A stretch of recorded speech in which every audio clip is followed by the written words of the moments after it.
Yo, what's good, y'all?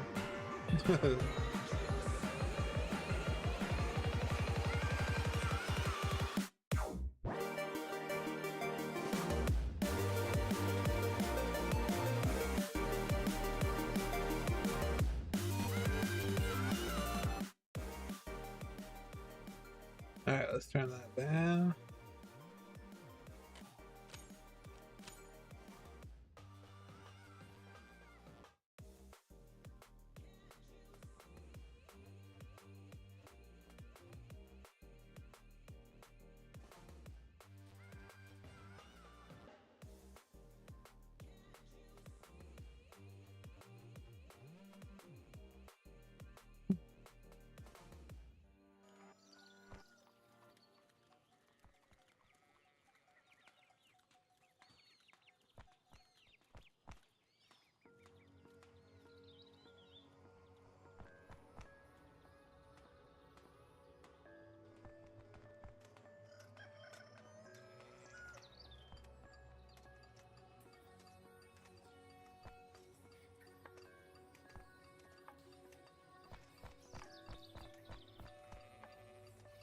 Where am I? I'm like, what?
I hope they do something about the backpack space.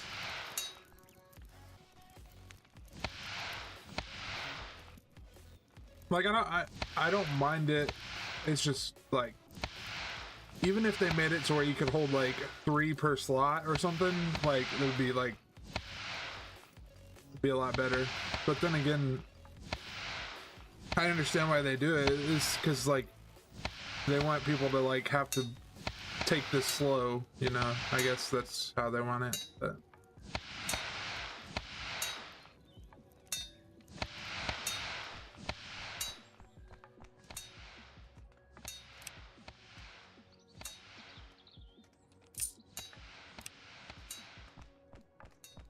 I'll put my health potions up so I have more room.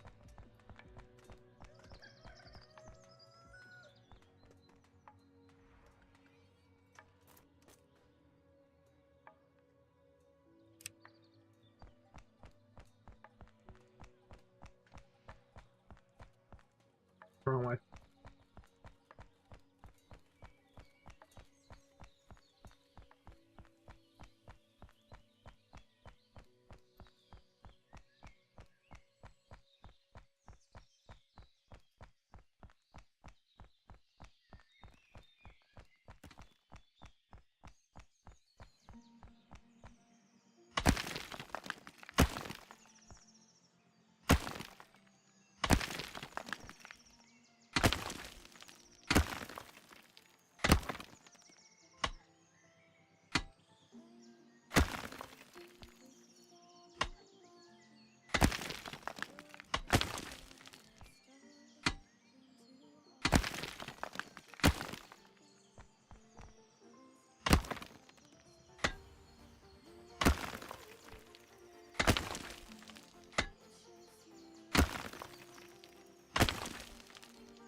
Okay, so now I can make the gloves and stuff, I think. Oh, was it? Oh, level 21, okay. But I can make the, oh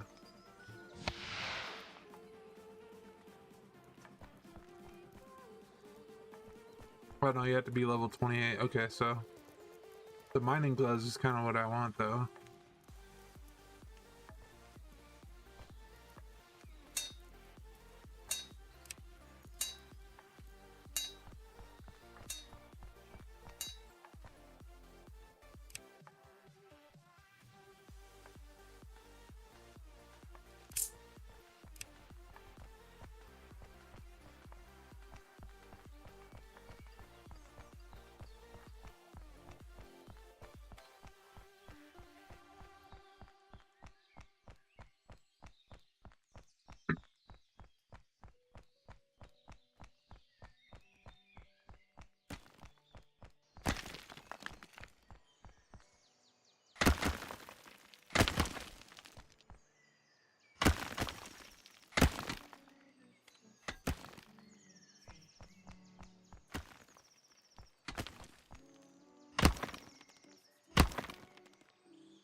Just need like, I think one more run and I'll get enough to get that.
Dorkin.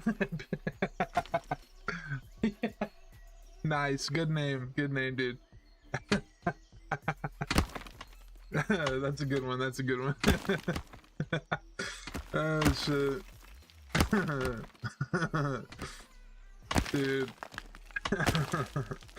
There's some funny ass names on this game, I'm not gonna lie, dude. It was great.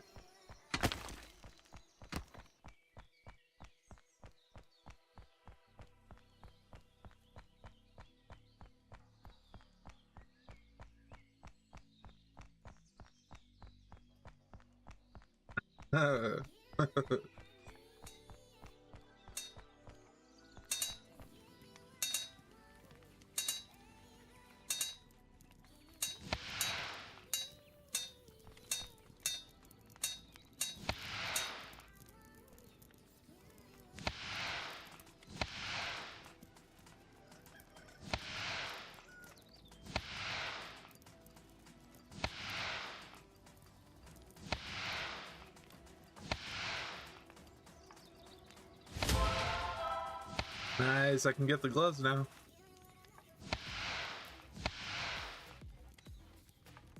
I'll just finish making all these and then...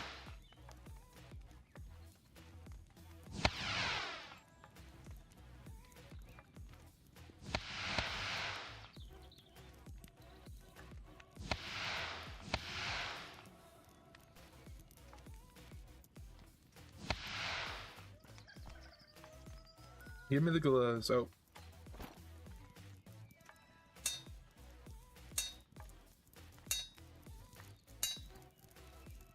I don't exactly know what these do. They don't say.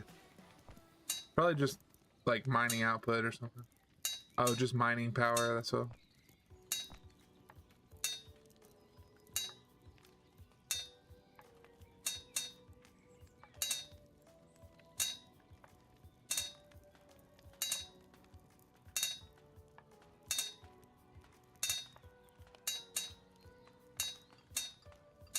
Well, you actually get a decent amount for crafting.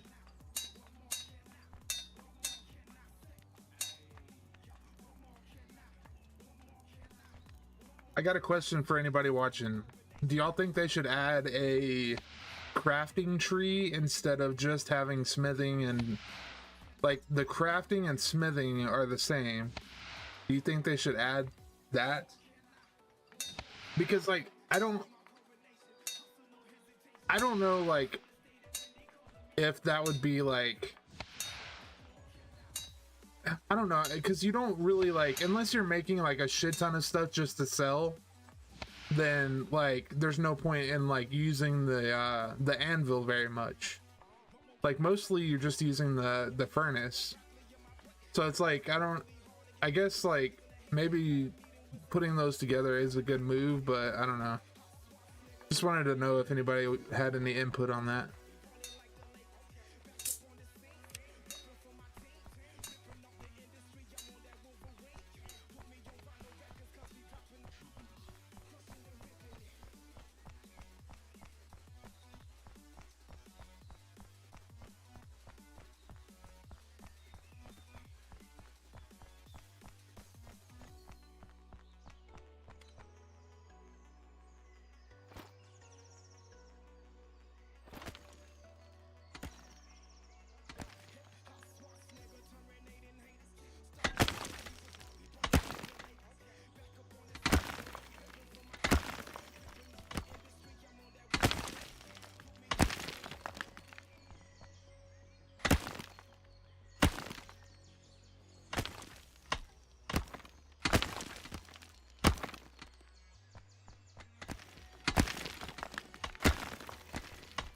Okay.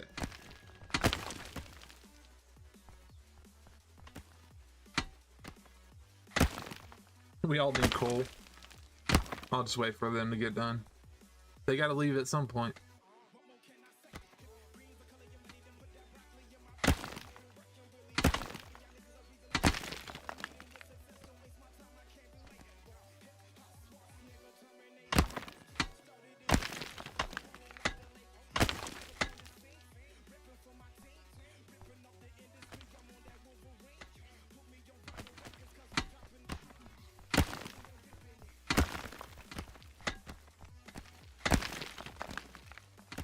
This guy's got to be like pretty close to being full. He's like.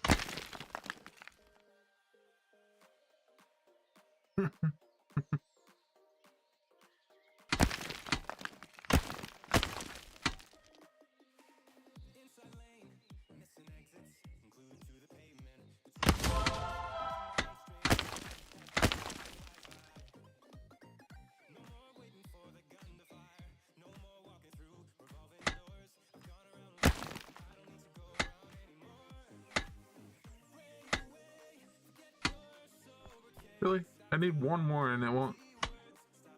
Come on. There we go.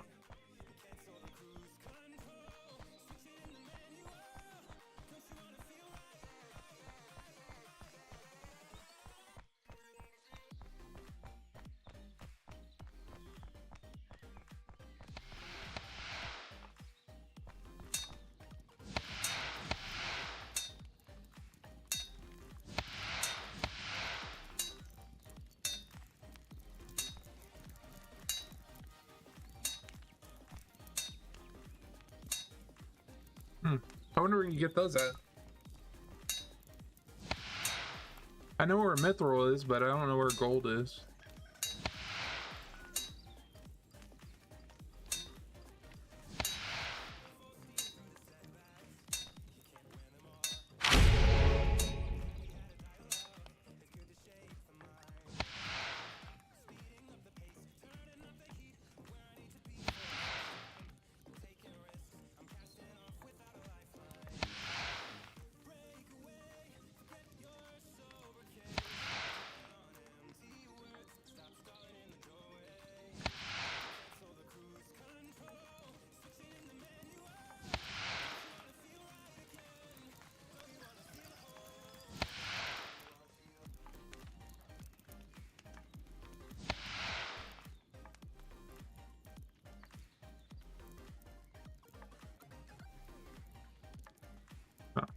Whoops.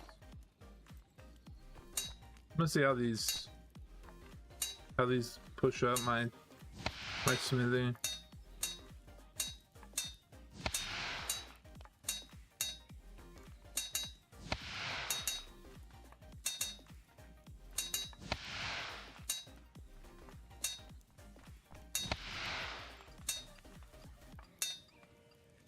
Oh, that's actually a lot.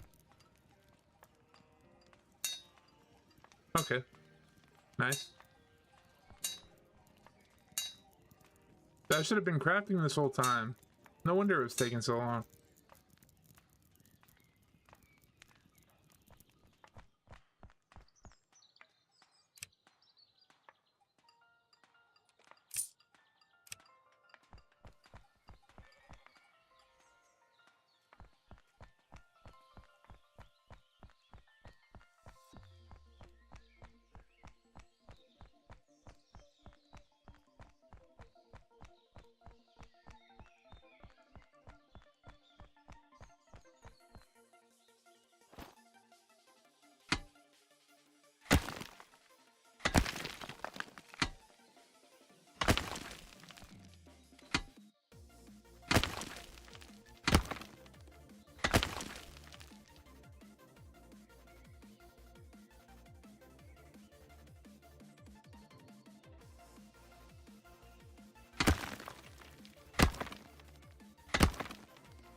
I'm gonna DoorDash some food real quick.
Alright, sorry. People texting me. Oh. I got like... I don't look at my phone for like 20 minutes and I got like 80 freaking text messages.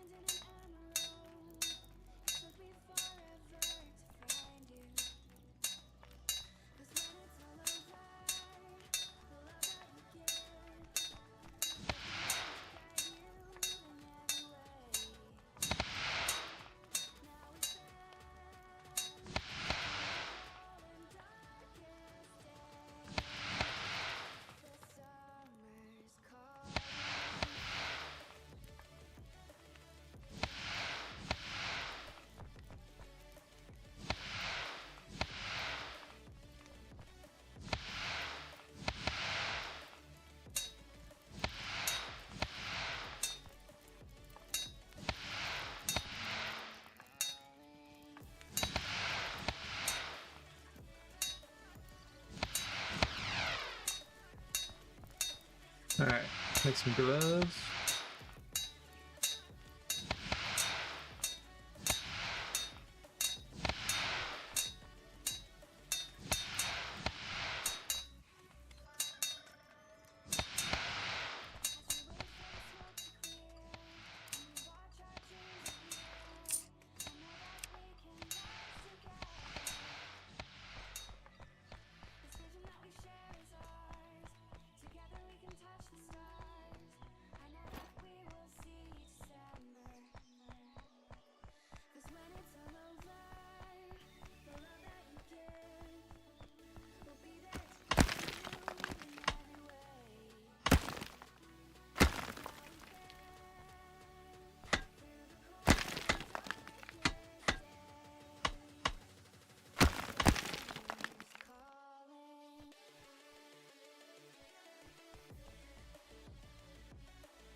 I need 2 more.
I'm gonna level a little bit.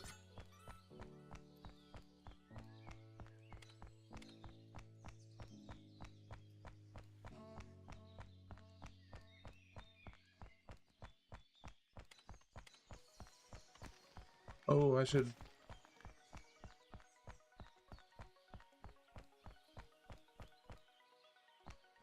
gonna get my potions real quick.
Oh boy, I can't even wear that, dude.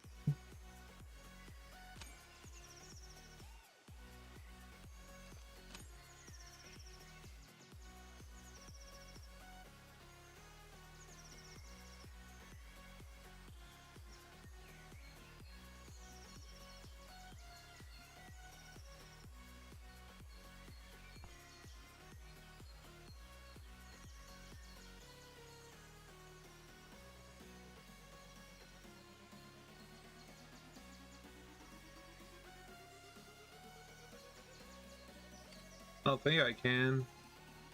30 defense, 30 defense. Hey, thanks.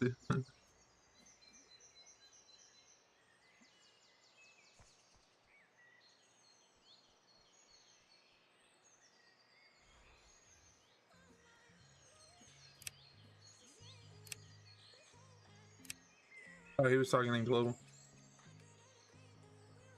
Or he was talking in local.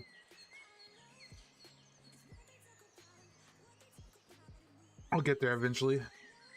Oh, I can wear these though. Wait a tick. 25 defense. 30 attack. I'm actually really close to getting. I can like get these pretty easy here.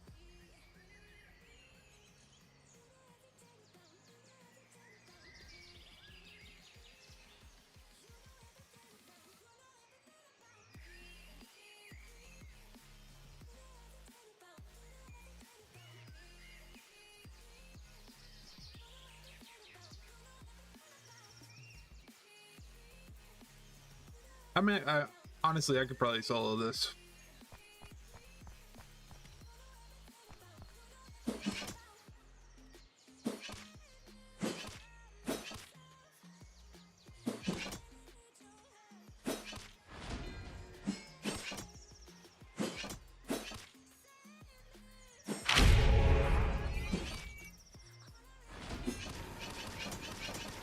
Ow, you...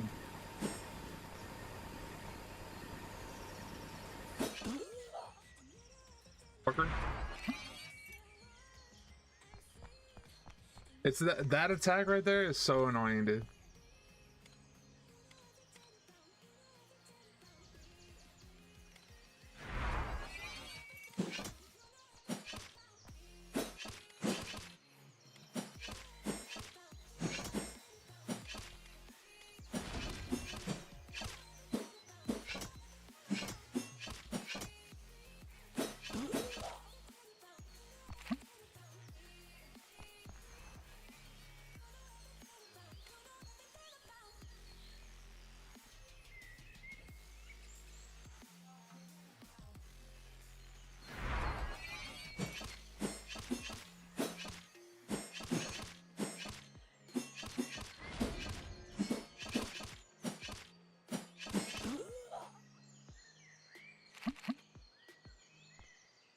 Coins.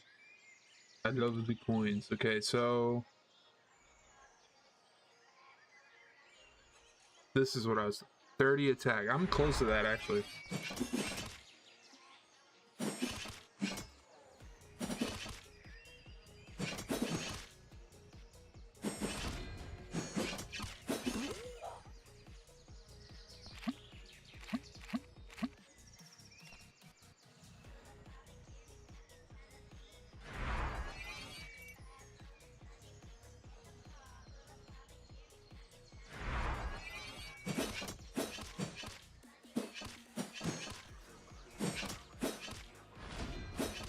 The Zerker stuff is this? Oh, okay. Best in slot. Alright, I got you.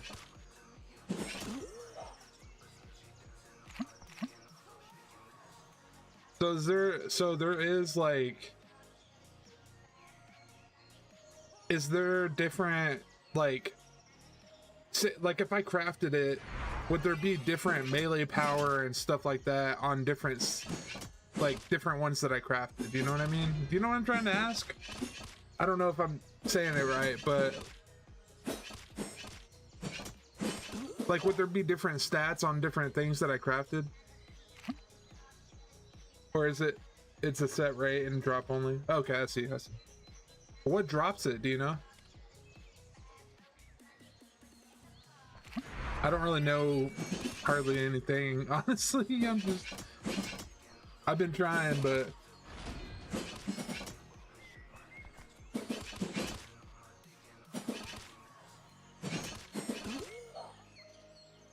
bandits over at the next to the elves. Oh, okay, I see what you're saying.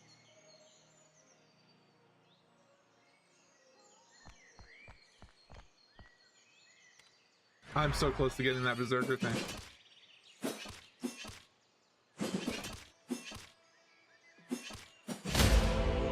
Nice, okay. We'll put this on. Oh, wait.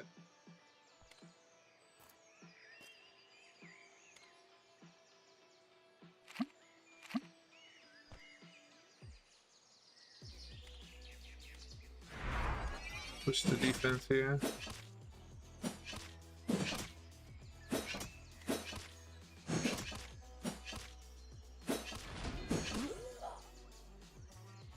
Hey yo, what the fuck?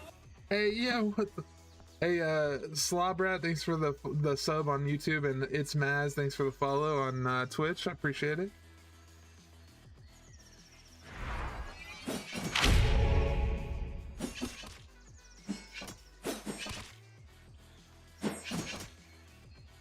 They're level 30? Oh, okay.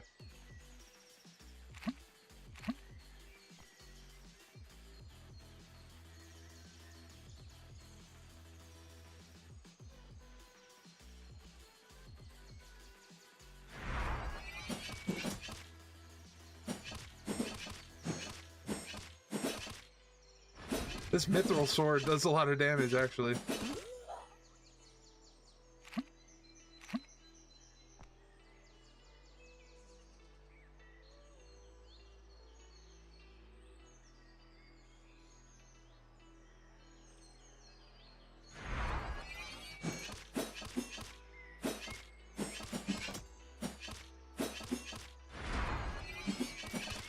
This one you can craft same with the armor. Oh, okay, nice.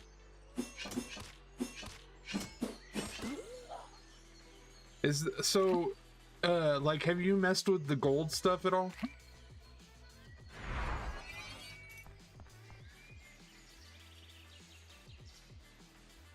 Because I saw there was gold and it's like above mithril, so I was just wondering, is that like better stuff in that tier?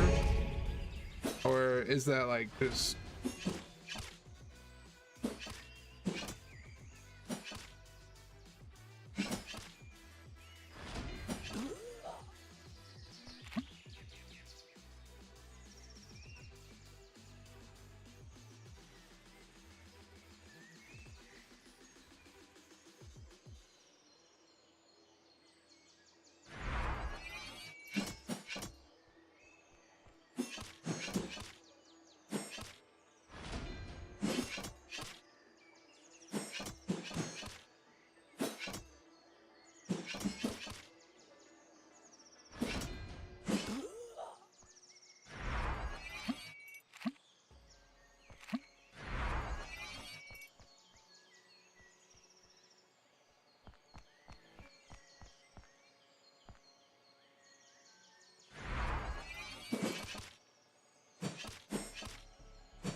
Alright.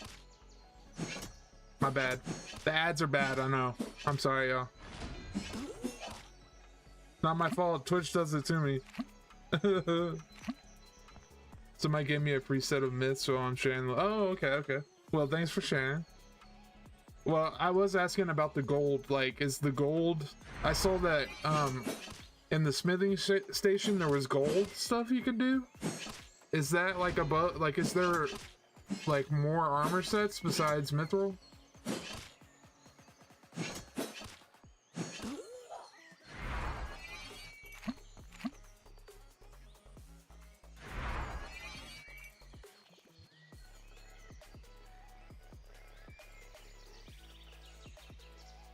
Myth is best. I think gold right now is purely cash. Oh, okay, I see.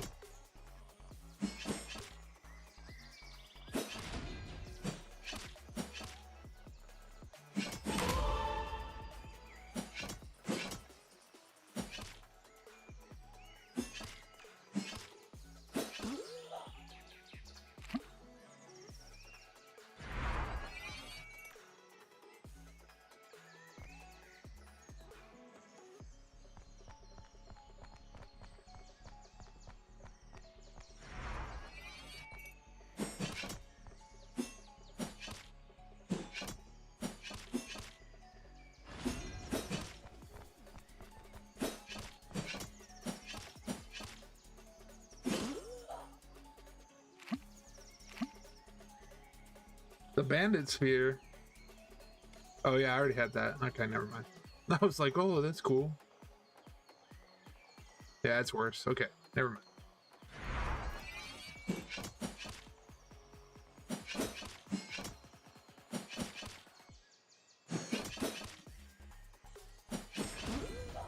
I feel like defense goes really slow. It's supposed to be a big content drop soonish from what I'm hearing. Yeah, dude, like, I'm telling you, these devs, man, they've been pushing the content out. Like it's been like a weekly thing, and it's not small drops. It's like big content every week. And it's like, that's what I love to see. I love to see that shit. That's like my favorite thing for sure. And like the patch notes are always gigantic. It takes like an hour to read everything. It's freaking crazy. But it's good though. Like, I mean, we need more devs that are like willing to like push content like that. We don't want stuff we don't want stuff like every 3 months. We want it like weekly like that, especially for an early access game. Like, like when you put a game out in early access, like you should be doing weekly updates, you know what I mean, to like push it out of early access. But some devs take like a year to like do anything, and it's like, okay, you're just, I mean, now I don't know these devs, and I don't know if they're like if it's like a small studio or if it's like a big studio or whatever, but they're doing good, whatever they're doing. 100%, especially if it's paid early. Yeah, true. Yeah. Honestly, I'll support the dev if they come out with like a paid version or something, or a supporter pack. I'll definitely buy it for sure. Maybe even I mean, like, I know it's like a lot of people don't like to do the subscription thing anymore, but if they did that for this, I would pay for it. Especially if they add like a lot more content. Like if it's worth it, you know what I mean? Like RuneScape does like the subscription thing, so I'm working on 20 hours so far, so yeah, I would too. Yeah, I bet. Yeah, I like, my job is like super, like, I could be called out right now if they need something, you know, like that's the part of my job, is like I'm always on call, so like I don't have as much time to play stuff as like a lot of other people do. But I try to play stuff. I try to stream whenever I get time, but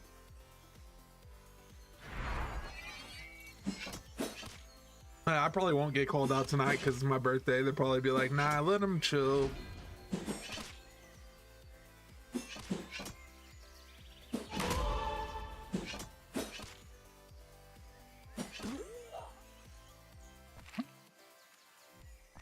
Alright, I need to go back to town real quick.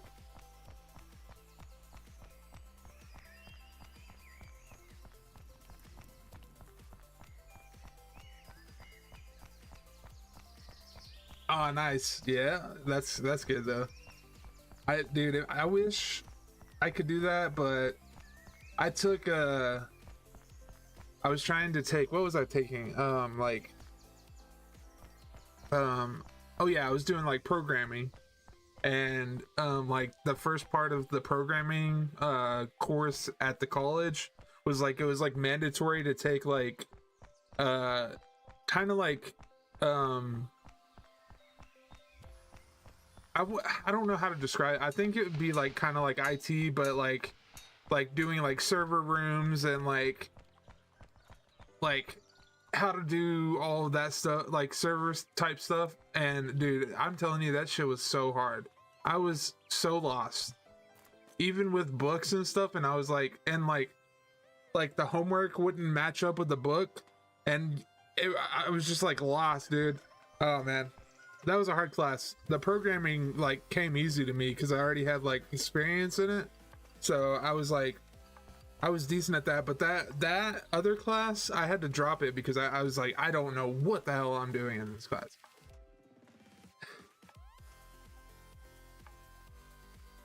Oh, I can use these now.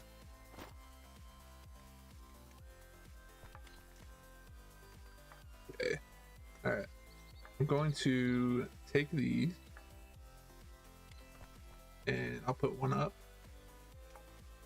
just in case I want to go mining eventually.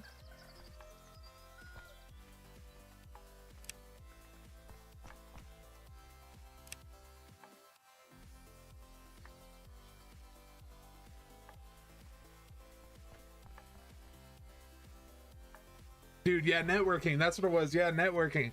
I was like, oh, this will be easy. I know computer stuff, so this will be okay. Holy shit, man, that class was so hard. I was like, what am I doing? And they had you like going into the server mainframe and like doing stuff, and I was like, what am I doing? What is happening? Yeah, I definitely dropped that. I was like, I can't do this.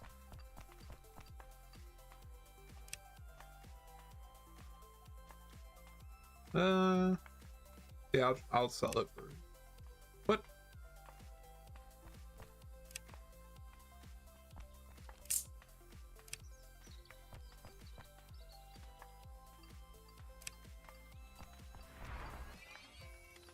There's leader. I just noticed there was leaderboards.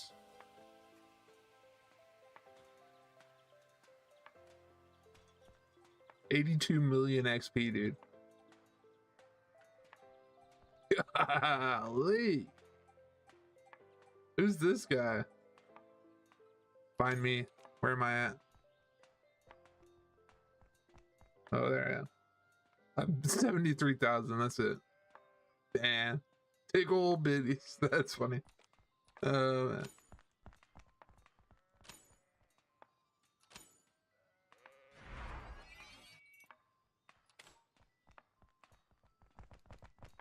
I need to get my potions out real quick.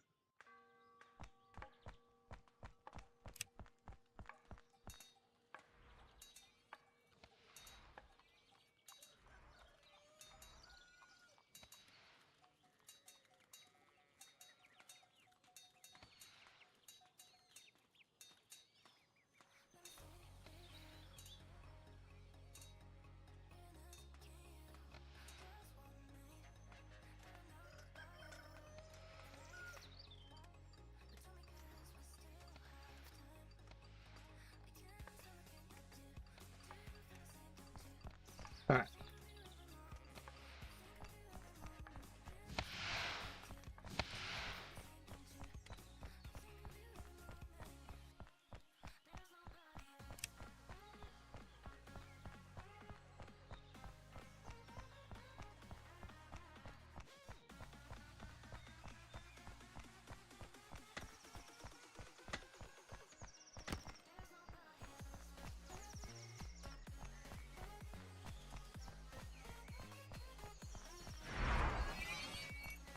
I should have healed up at the shrine.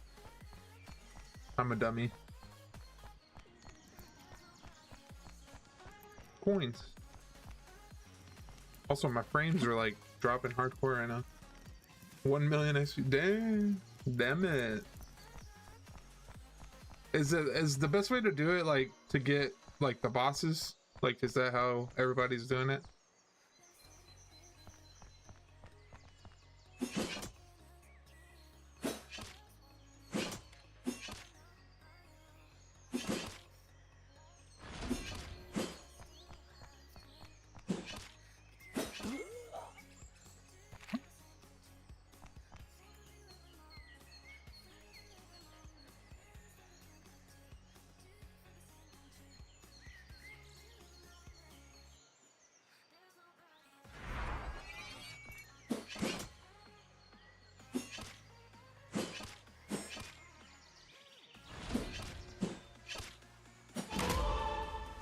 I just took that.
May need to heal soon.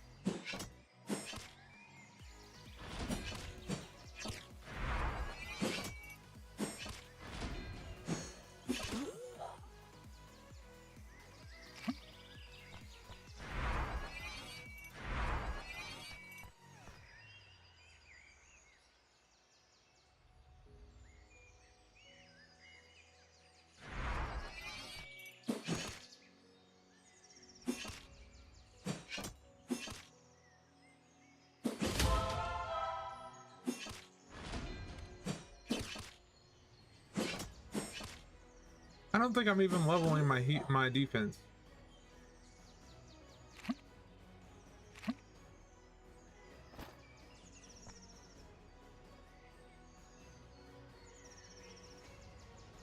Been doing for the smaller dudes and bringing the correct shit tend to be able to stay longer that way. Oh, okay, I see.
Now, these guys, they spawn quick.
I'm almost there. I'm so close.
Nice, okay.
Nice, alright.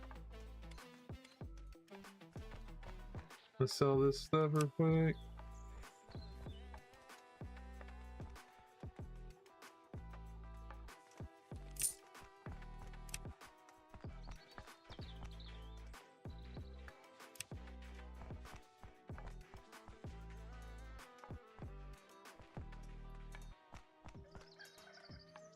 Under. Oh, I just put my gold up. Whoops.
All right.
Man, these guys hurt, dude.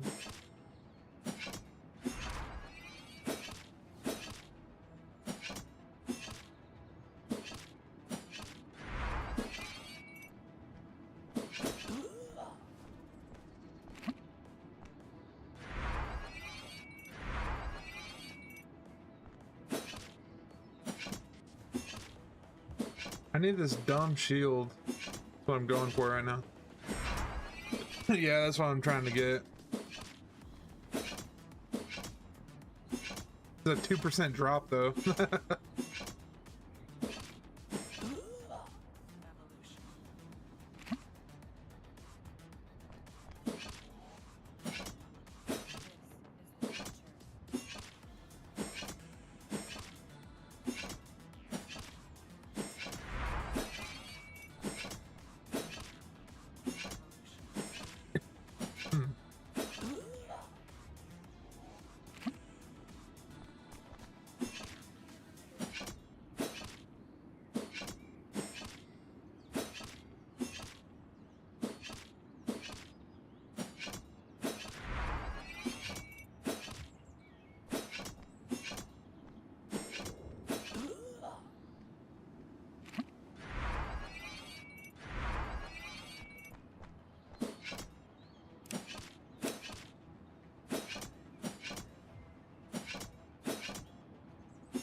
The last guy didn't want to take damage, dude. He was like blocking everything.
I really need to order some food.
Does the like percentage go up every time you kill one, or is it just 2% like every time?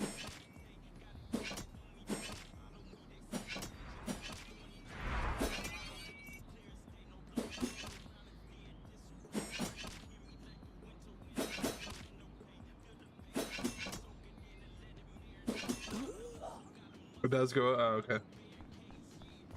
I've killed like I don't even know how many guys I've killed already. I'm just getting coins, which I'm okay with that. But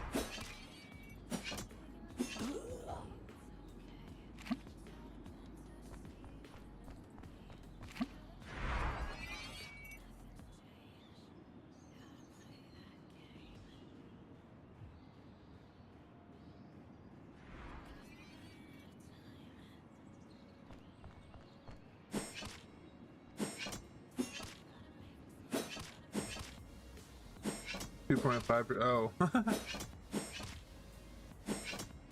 it goes up like a point, like 0.1 every time. Give me the dang freaking shield, please, please.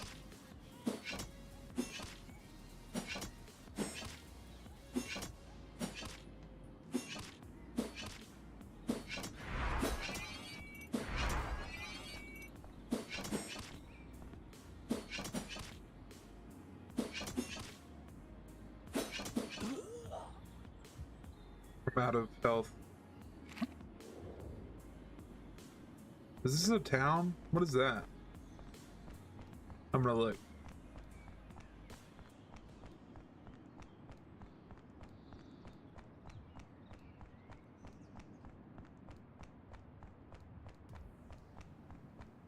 Oh, it's a goblin village. Interesting.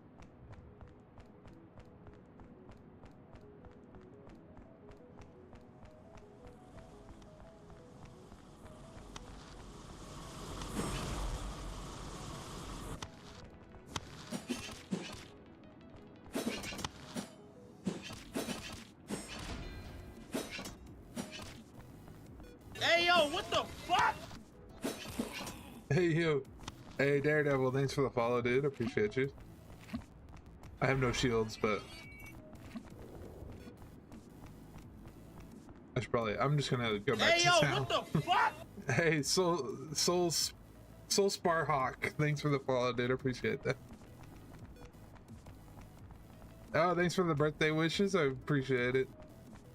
I'm just chilling tonight. I was gonna go out, but my friends were like, they all had to work tomorrow, so we ended up rescheduling for this weekend. So, not really doing anything for my birthday. I'm just kind of hanging out.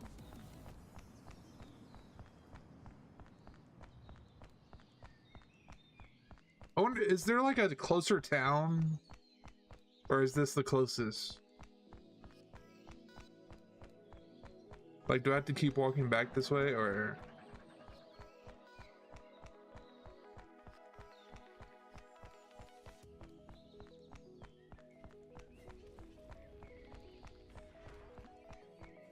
There's only 2 towns. When do I get to the tier 2? Bearkin? Bear? I don't. Thanks for the follow, dude. Appreciate it. I need to buy some potions. Just gotta walk over the. Oh, okay.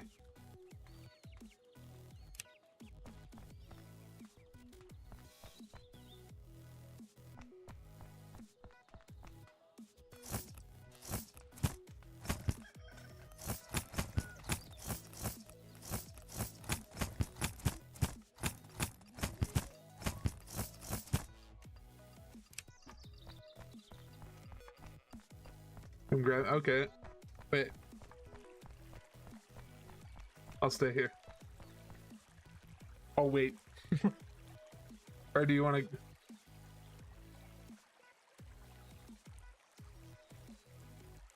You want me to meet you somewhere, or? Good there? Okay. Alright, I'll wait.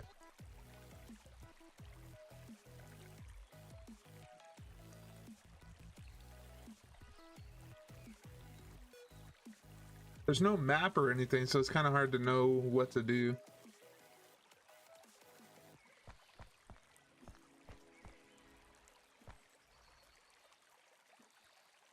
There's a map in the Discord. Oh, wait.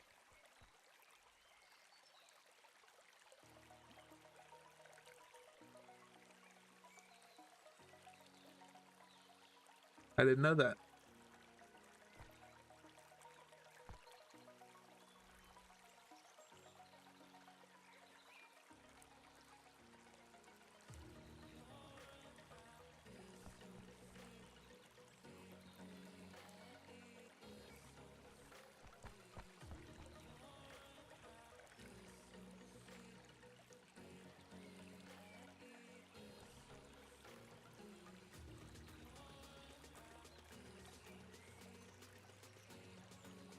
I see it. All right.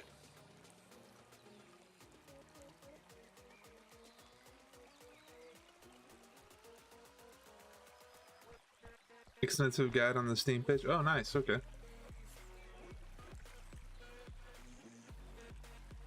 Okay, so I am. This is the main.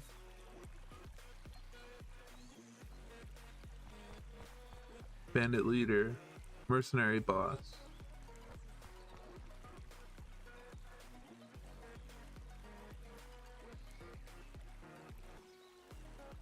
There's a bank right here. Okay, so I guess this is the second town. Yeah, I didn't either. He was like, "There's a map," and I was like, "What?" Okay, that makes it. Okay. This is Goblin Camp. This is where the Mithril is, right? And there's another cave. Skeleton Knight. I didn't even know there was a boss in there. I freaking. Oh, that's just the main. Okay, I see. Skeleton Pioneer.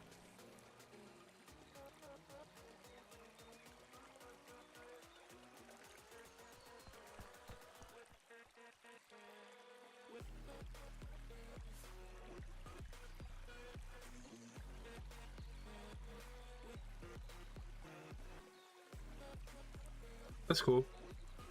My mining and smithing, 28 and 25.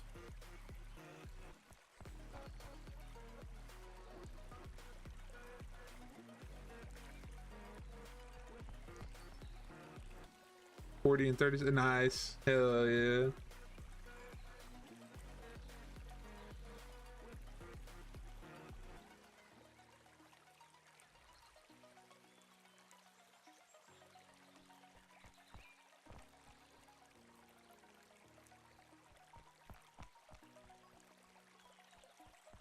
There's an auction. I did not know there was an auction house. That's cool. You can log in with Discord and sell stuff. That's pretty cool.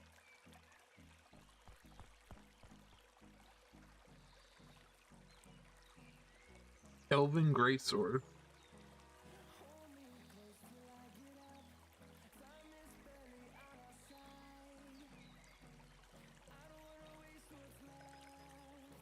Okay.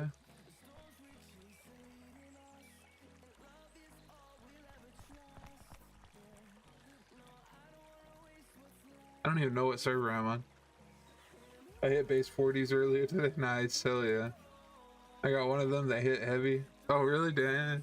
That's what I like the I like the two-handed stuff. That's like my go-to when I play MMOs. That's like my thing. That and the hunter, like an archer.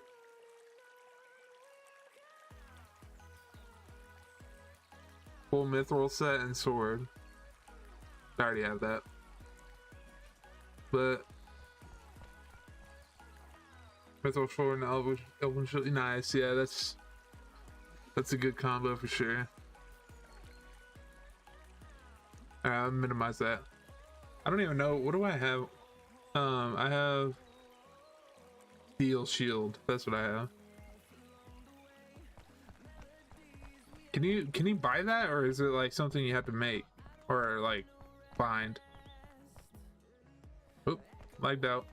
Hello? You buy it? Oh, okay. Oh, I see. 10,000. Yeesh. Shit. That's a lot.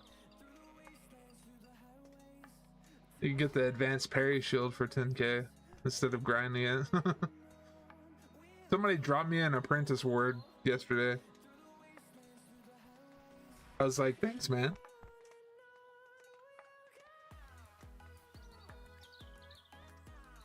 $20 warding. I already have that, but I don't have 10k to spend on that.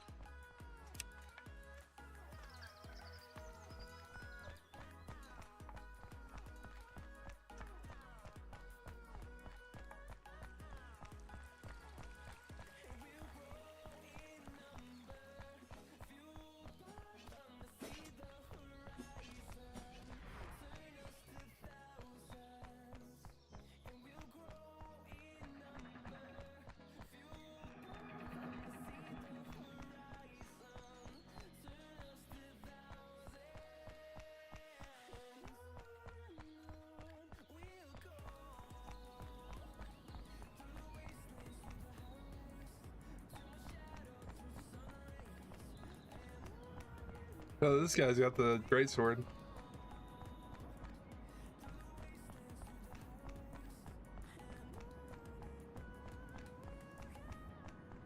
Okay, that's the...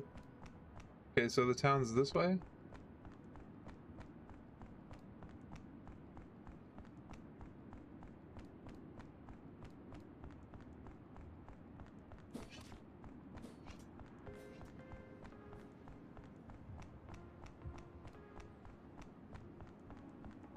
I see it.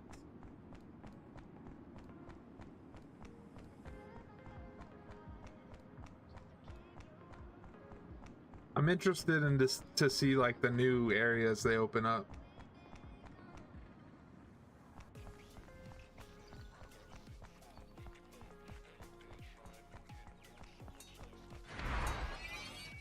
All right, we found it.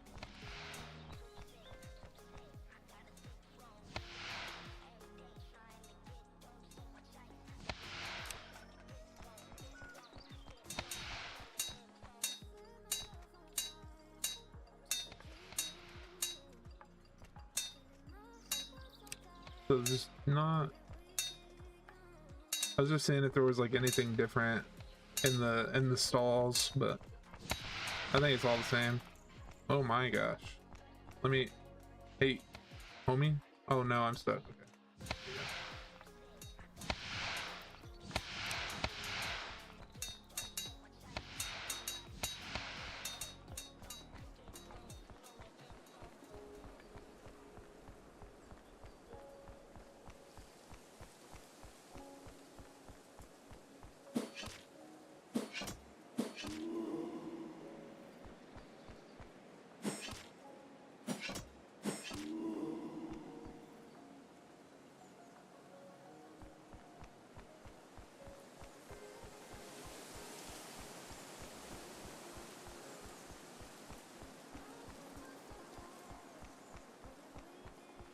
Buy steel bars here and basically make infinite cash if you make them in the helms.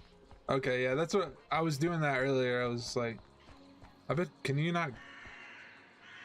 Oh, gotta enter a PvP area. All items are lost on. Oh, whoa. I didn't know there was PvP in this. I thought that I honestly I didn't think they had already added that. I thought it was something that was coming soon. Interesting. I'm definitely not going in there because there's probably some level 50 guy just waiting. It's been in for a little bit. Oh, nice. Hell yeah. Where's the... Hold on, let me look at the map real quick. I want to see where the bank is. It's that first stall here.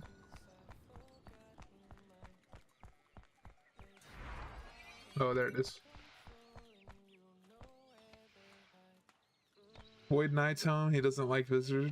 Oh,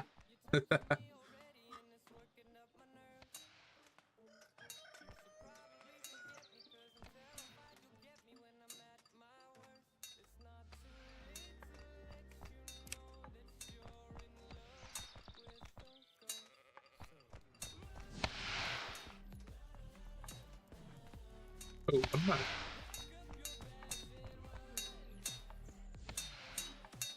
Where was the...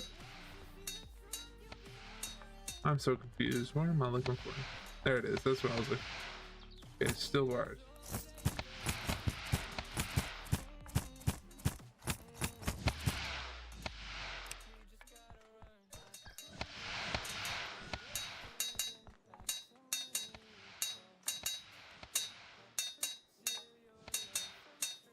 Oh yeah, I forgot. But I still need to level that up. I'm not too far away from it, but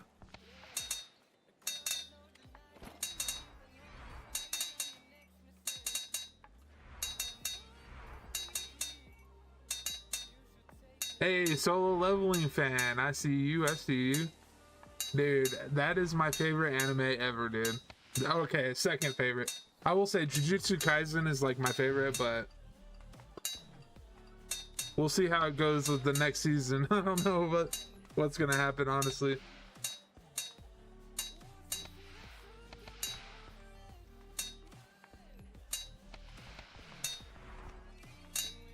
Yeah, dude. No, I've watched it. I'm not even playing. I've watched it like 8 times. Solo Leveling is like honestly one of the best shows, dude. It's so good, dude. I like just I don't know what it is about that show, but the way they did it, just like it's so good. My favorite is Yu Yu Hakusho. Oh, nice, nice. Yeah, my friend told me to watch that, but I haven't actually like put the time in to watch it. I need to.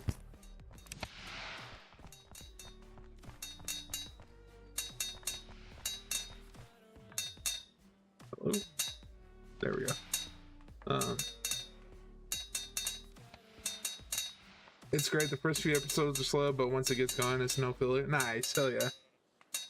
Yeah, like, I think a lot of the shows are like that. Like, you really got to give it a couple episodes, and then it's like, okay, yeah, this is badass. You know what I mean? Like, that's the way I felt with, what was it?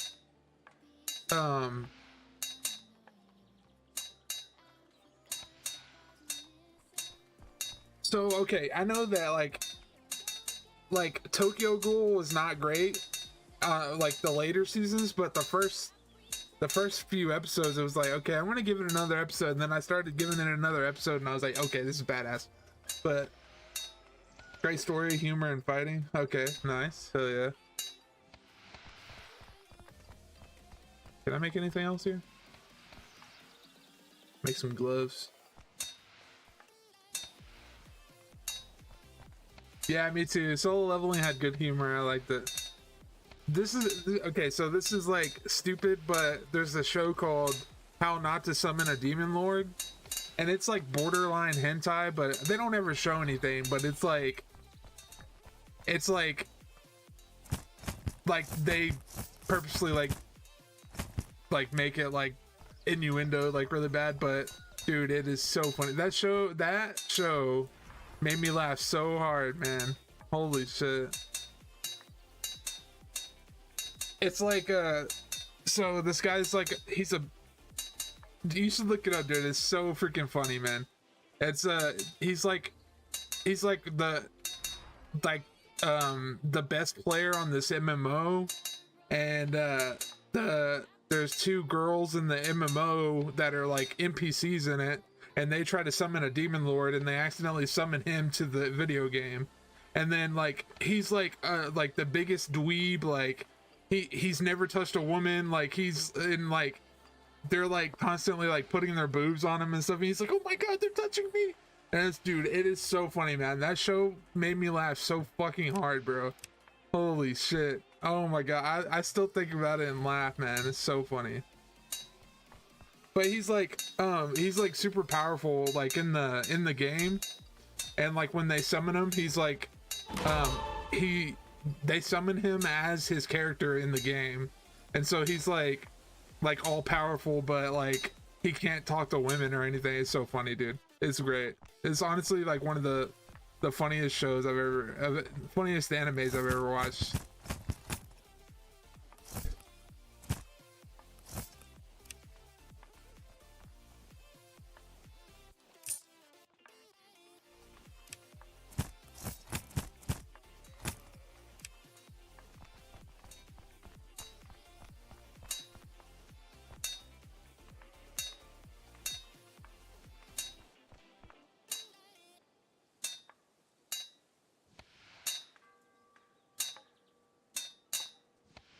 Samurai Champloo and Gurren Lagann.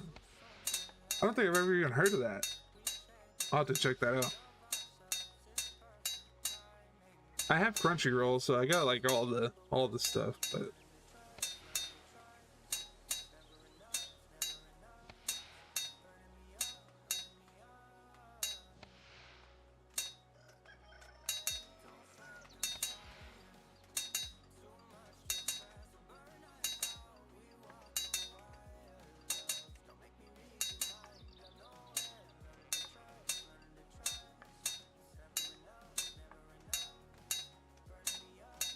oh, it does. Okay, okay, I got you. Yeah, I'll have to check that out for sure.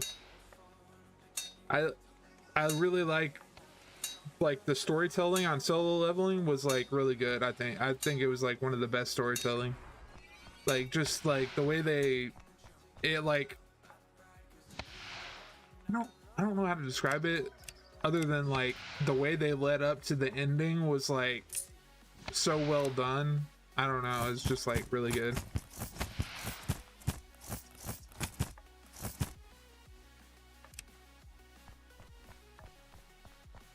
Oh yeah, dude. It's sad, bro. It's sad, dude. I'm telling you, it's freaking sad, man. But it is a good show, I will say that.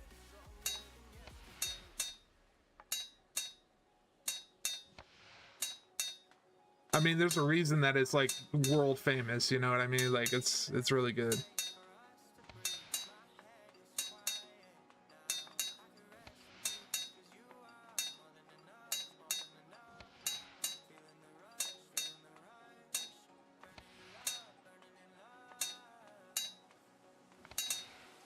Stop somewhere in season 3, but I'm gonna restart from the. Oh yeah, that's the best way to do it. Cause like if you, I don't know, I feel like if I stop a show in the middle and then I try to come back, I'm like, what is happening? I don't even remember any of this.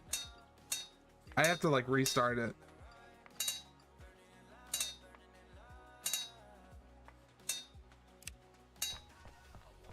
I don't know if you watch like regular shows, not anime, but like just regular stuff. There's one called Tracker, and it is so good, dude.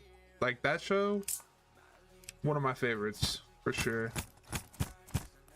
And Mayor of Kingstown, dude. Tracker, dude, yeah, it's so good. Especially with anime, if you don't have the names and plots memorized. Yeah, true.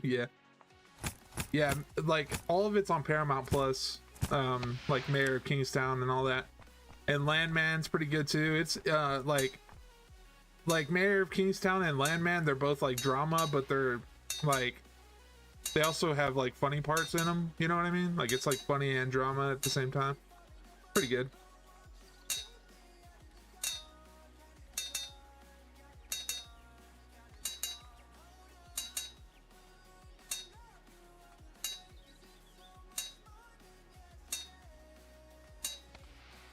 Oh, Barry, yeah, that's a good one too.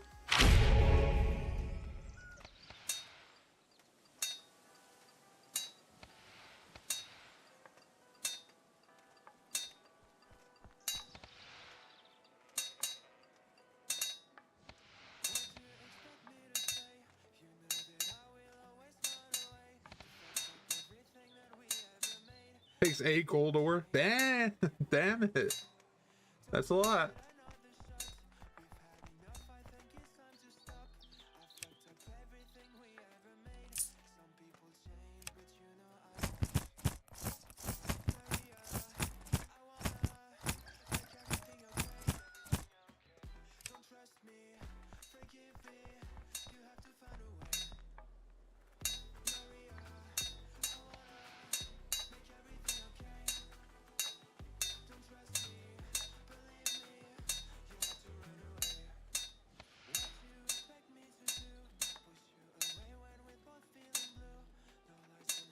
FPS stuff? Oh, dude. I got a lot of my Steam is like full of stuff. I would say like my mains are like Arena Breakout Infinite, Hunt Showdown, what else? Arc Raiders.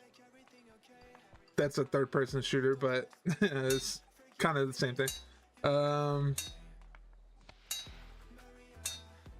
What else?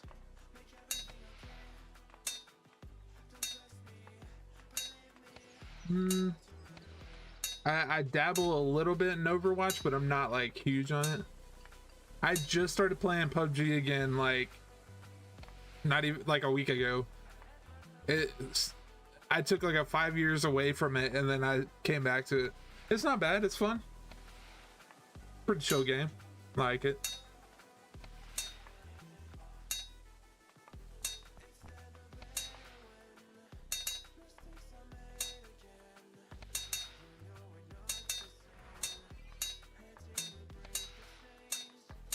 I downloaded Marvel Rivals the other day, and like I'm not even playing. Like 30 minutes after I downloaded it, I played it, and I was like, yeah, I remember why I uninstalled this, and I uninstalled it. I just don't have fun on that game, man. That game makes me so mad. That game- Dude, that game makes me so mad, man. I'm gonna take all these out of my inventory.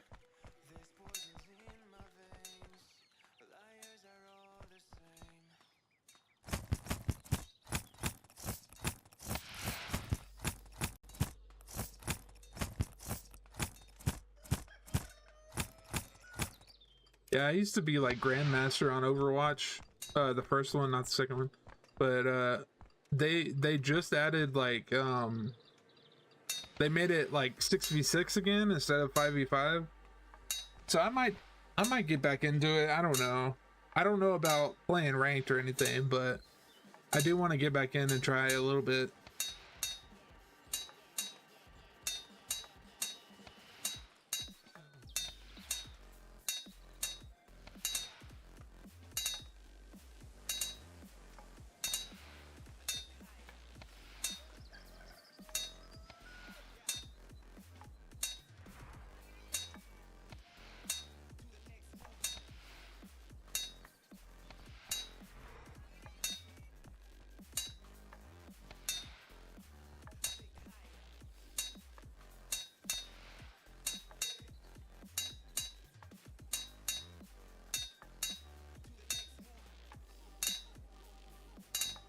I'm almost there. I can make the helm.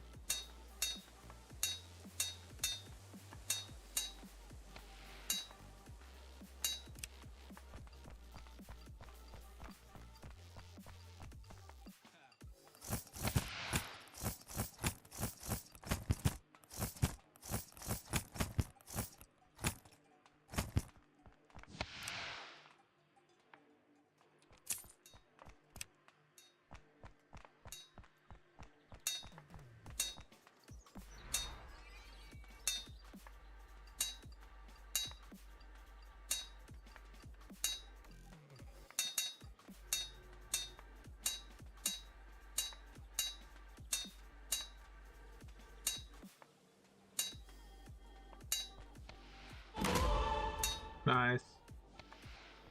Okay. Make the helms now.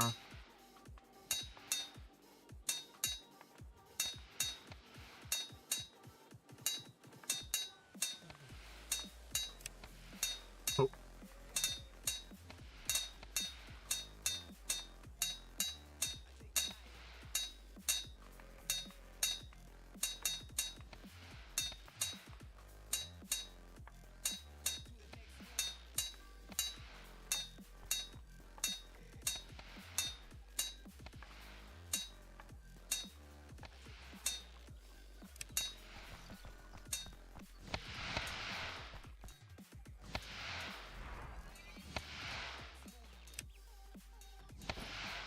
Oop.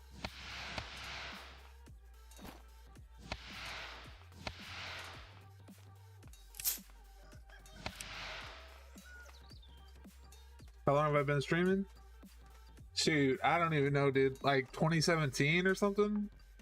But like it's only like until recently I haven't messed with like the um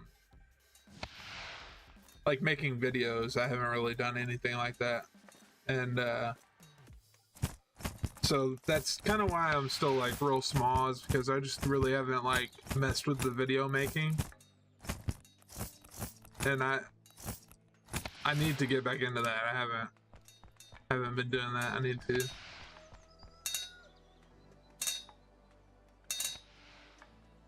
It does, yeah. And that's like the one thing that they always say like to do whenever you're like trying to get bigger on your stream, is to like make videos and like make YouTube shorts and do TikToks and all that stuff. And it's like, okay, but like it's hard for me because like I was telling that guy earlier that came into chat, he was asking me about like why I don't do more stuff, and I was like, dude, I just don't have time, man. I got a full-time job and I gotta track the ADHD. Yeah, for real.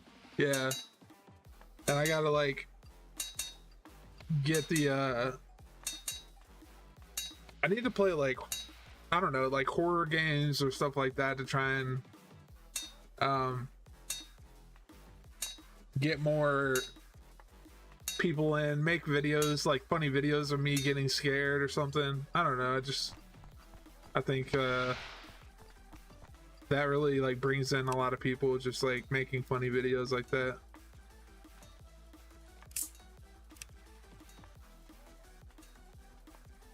I did. There we go.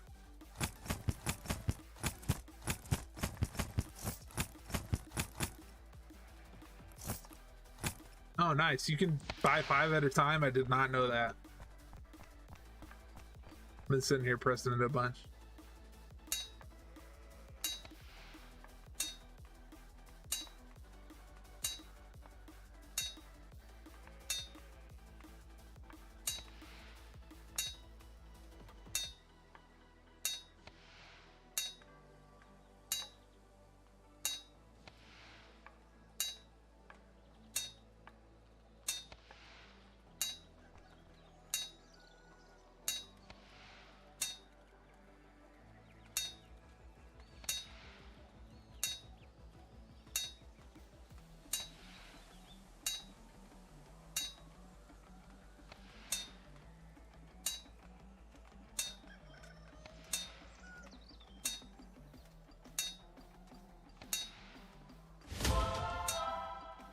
I wish I could like watch, like, I don't know, like I wish there was a way you could watch stuff on stream, like watch my favorite shows and show y'all. I don't know. I know it's against copyright, but it's just like I wish there was a way to do that.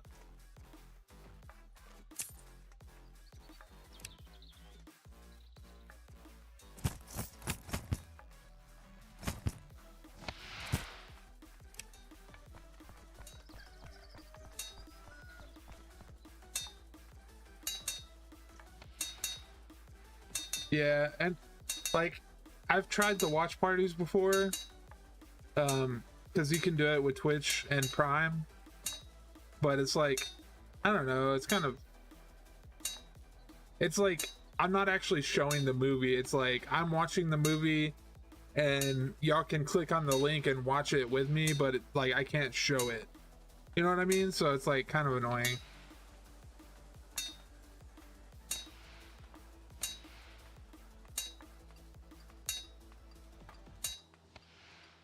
Also, everything on Prime's like,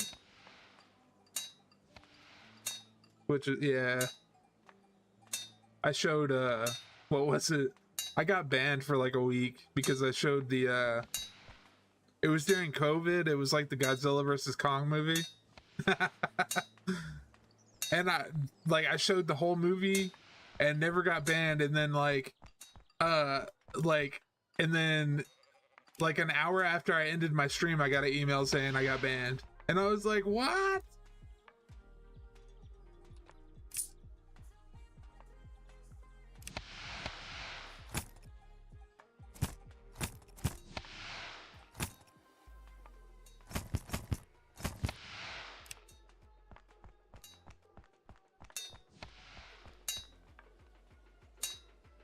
Yeah, nothing. They were just like, nah, you're banned. I don't blame them. And what else was it? There was something else I did. I think it was also during COVID. Oh yeah, it was the Mortal Kombat movie. I got a week ban for that one.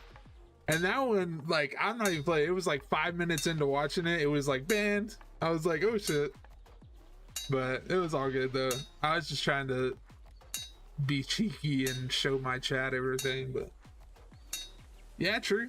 They were entertaining. I liked the Mortal Kombat was dope. I liked that movie. I can't wait for the second one.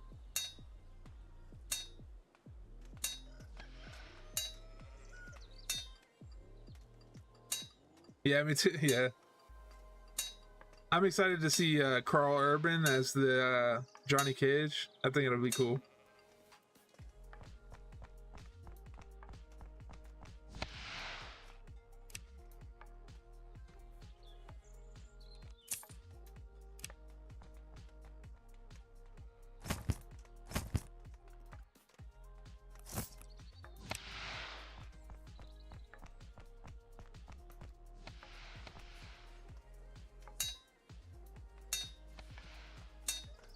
Yeah, I think.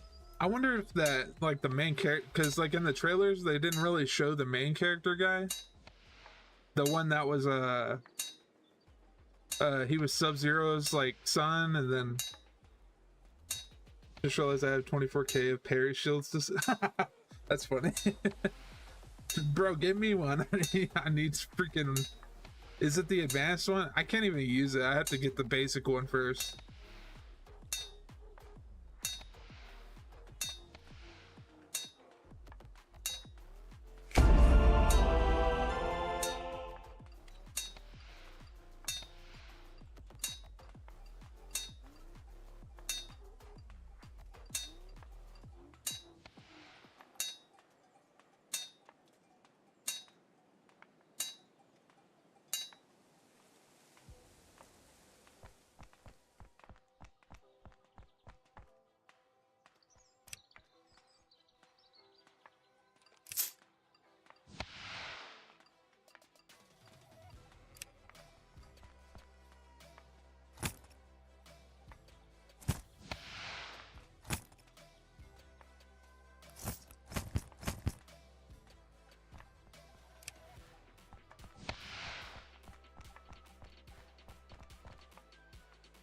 Put my stuff in here real quick.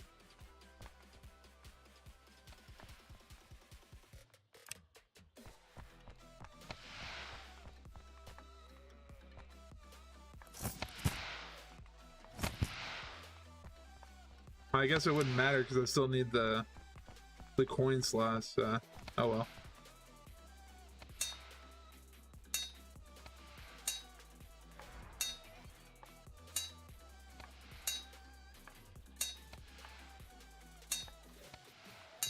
Yeah, me either. I didn't even know that those were a thing until like last night, and I was playing and I was like, oh, there's like a shield for warding and the shield for evasion, and I was like, I had no idea that was a thing.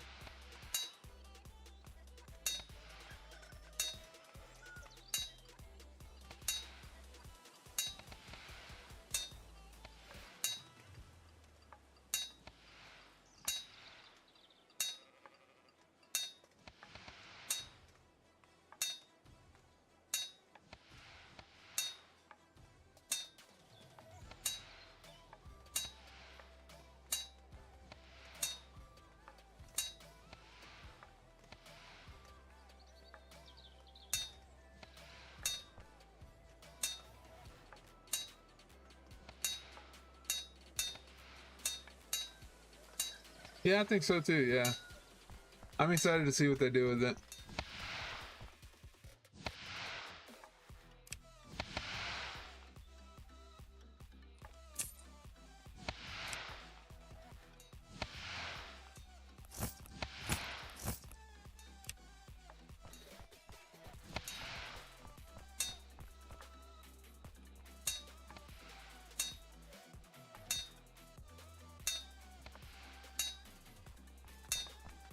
Yeah, I know. Yeah, I saw the what originally got me into this game was the Waydot video, and then the way he was like, he would put pictures like side by side of RuneScape and then this game, and it was like, okay, that's kind of a copy paste, but I mean different assets, but still it's like the same thing.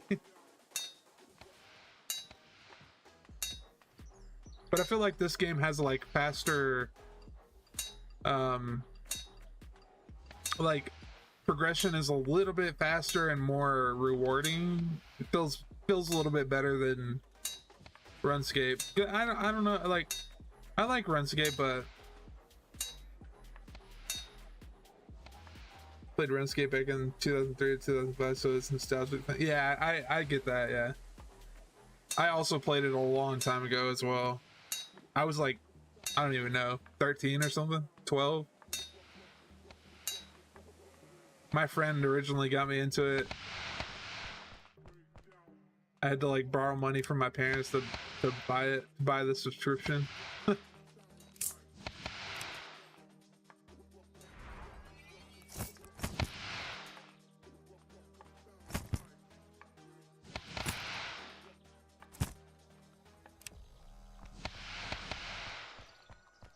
Yeah, yeah.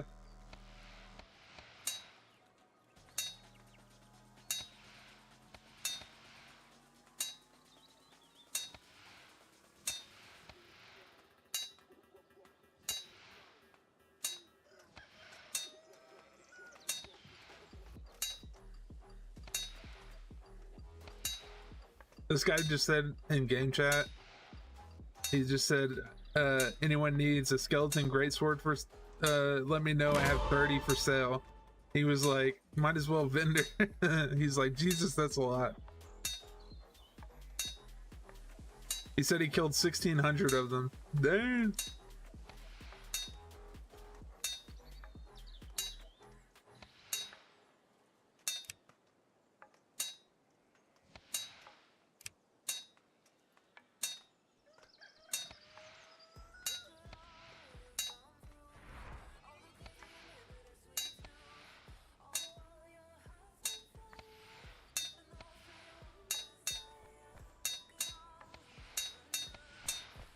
I didn't even finish that. Whoops. I walked away before it finished.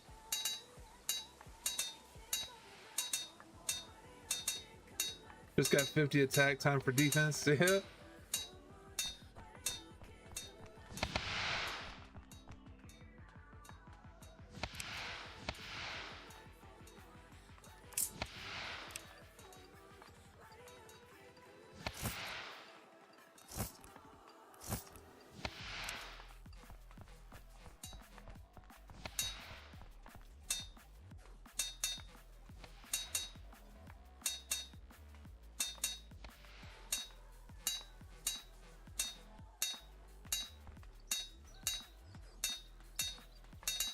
What is my attack at? I'm at 30 and or 31 and 30.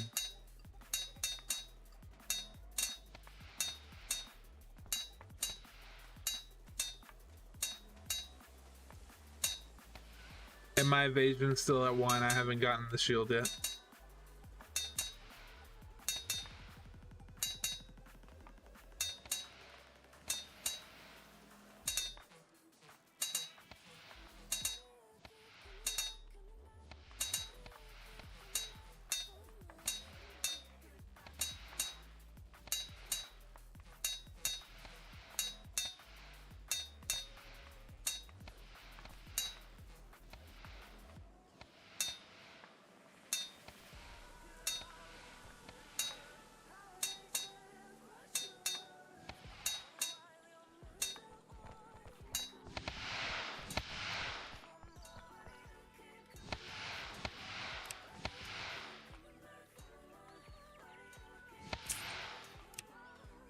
All right.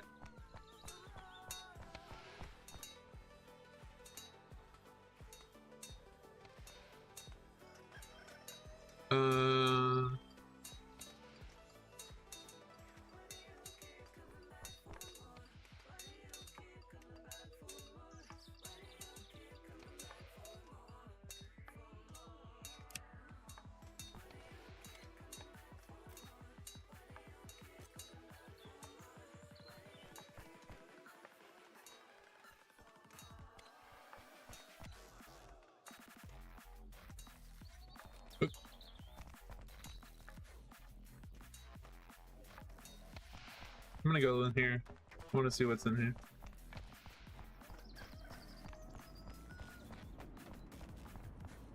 Oh, nice. Yeah. I need to get my stuff up. I haven't really. I've been mining and doing random stuff.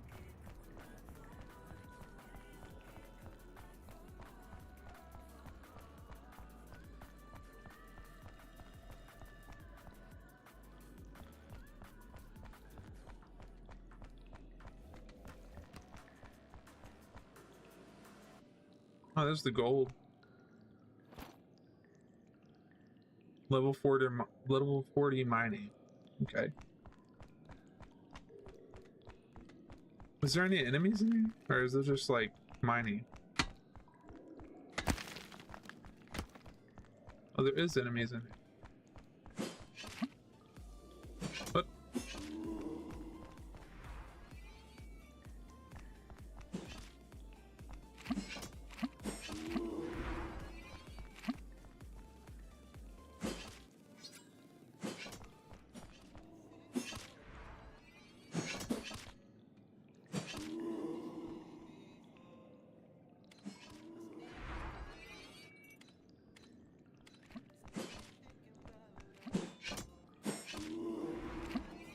didn't even get a chance to attack that. Oh, there's a boss guy in here.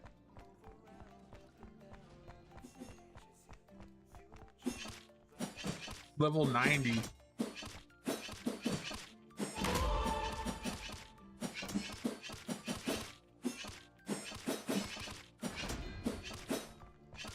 Ow.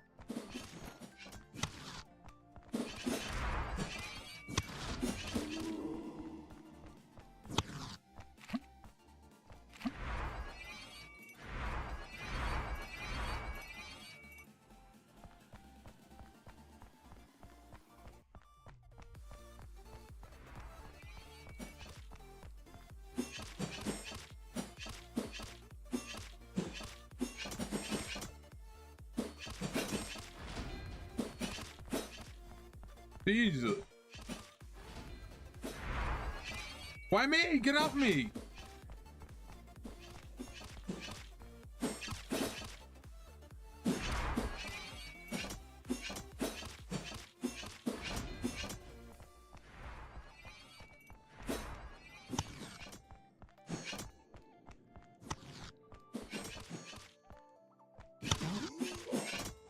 Oh, that's not good.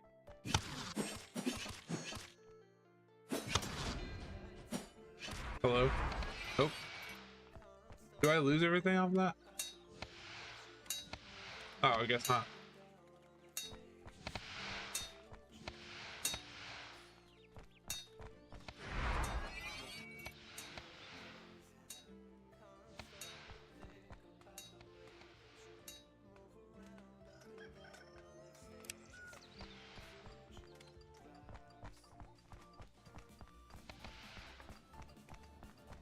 Okay, so that guy hurts.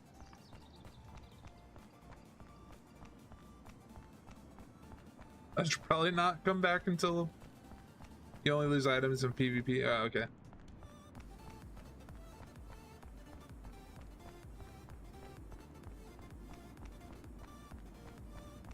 I still have a linear response of must not die and lose items. Yeah, it's true. Same. That's my extraction shooter brain. Like, can't lose my items.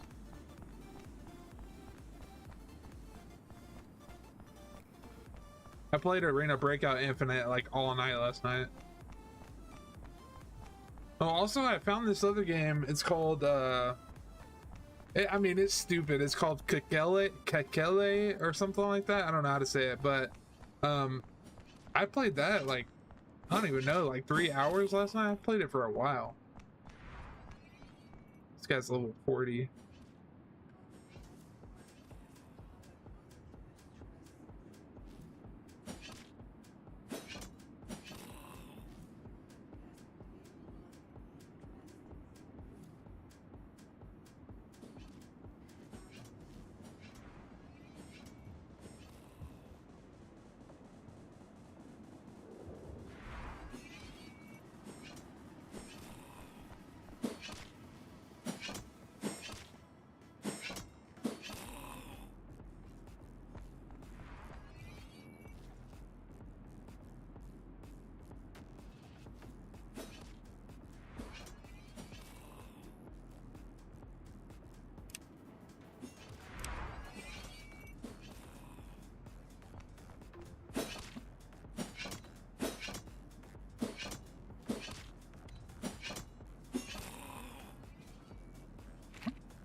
It's like a bad dub movie.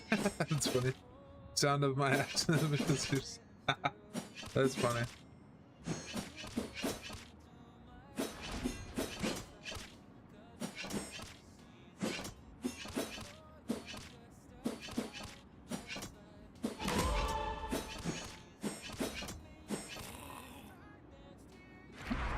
Hey, I got coins, yeah.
That hit me? What the hell?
Dude, this chieftain, he drops like a million different steel bars and shit.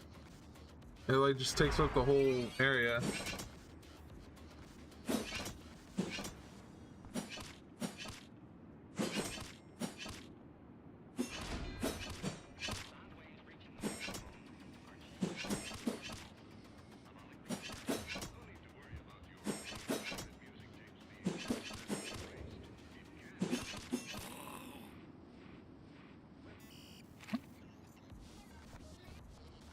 Oh yeah. I have a mouse, like my mouse has like, it has 12 buttons on it, so it's easy to like keep, oh, I'm getting out of here. And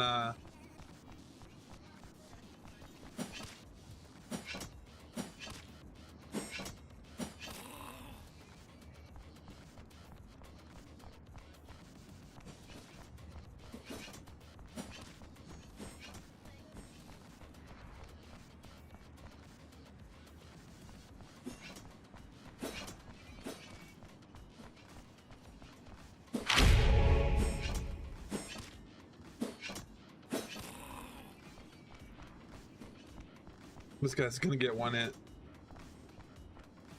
Heal, bro. Oh my. What are you doing? My friend. What are you doing, my friend? Oh, this guy's chasing. I thought he would.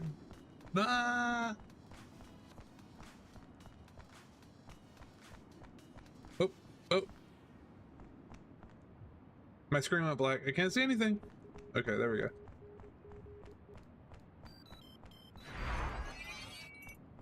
Is the game bugged? Hello?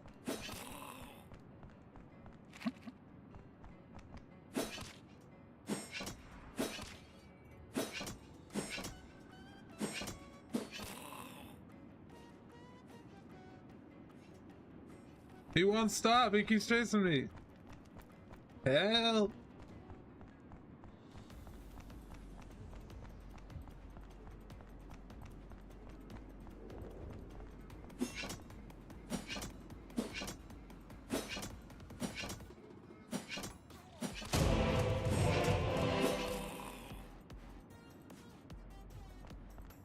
Bro, what?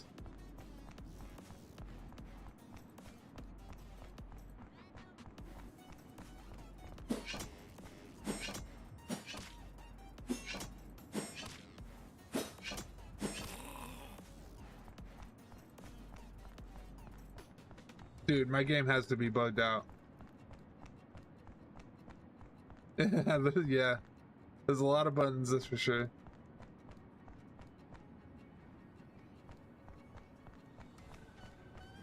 I'm just gonna keep running. See if he despawns.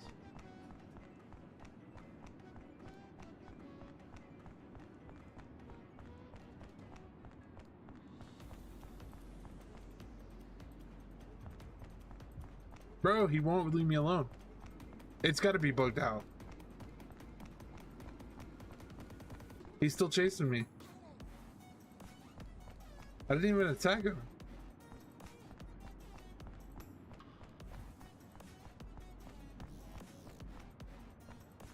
Dude, yeah, he wants my ass. Dude, what the hell? He's still chasing me.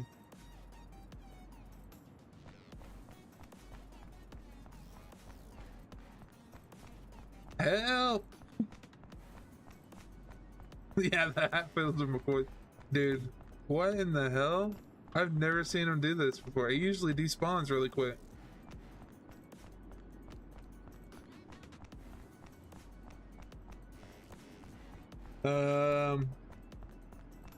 Not sure. The US one, I don't. The lime one, I think.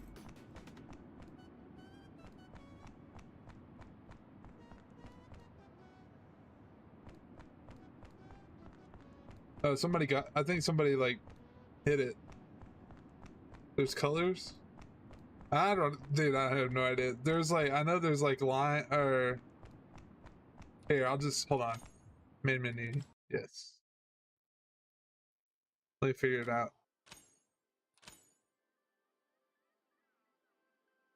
Oh, what am I talking about? Lime? What is lime?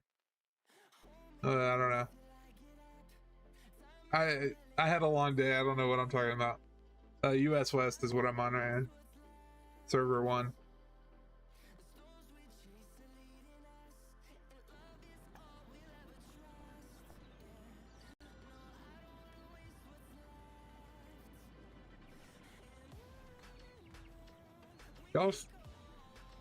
Y'all see this, right? Bro, what? I'm in town too. But he's not attacking me. He's just following me around everywhere.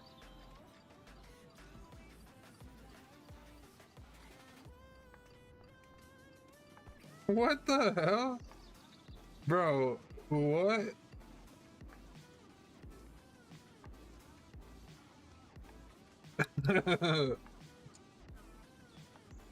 I broke it.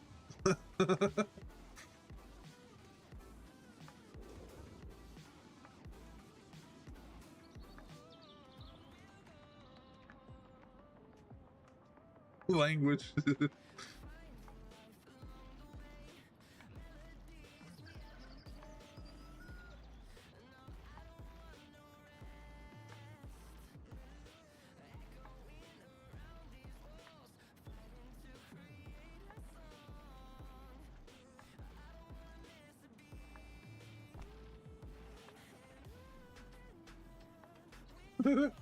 Oh, that's you. Hey. What are these? Oh, the parry shields. Hell yeah. Don't mind if I do. Bro, kind of chill. Yeah, I do, bro. Don't go. Oh, now he despawns after you attack him.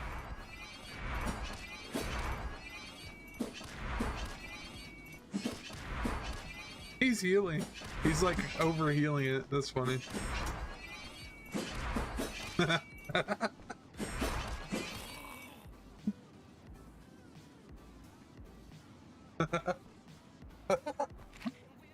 What the hell just happened, bro?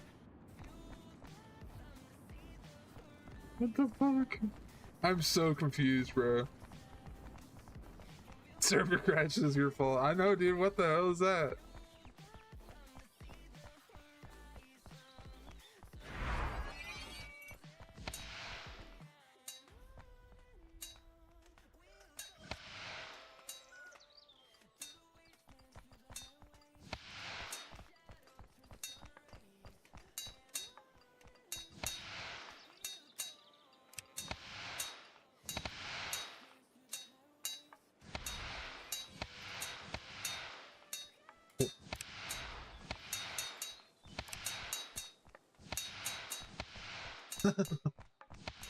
I don't have enough money to be gambling, dude. I'm not gonna lie.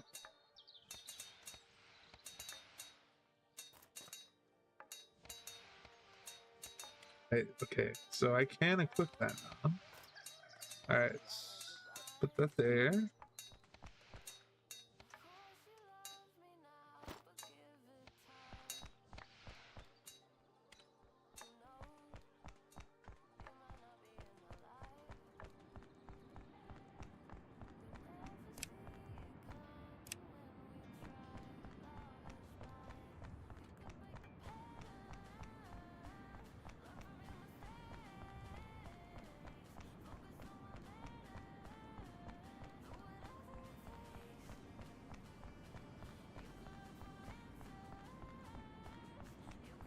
Let's get my parry up here.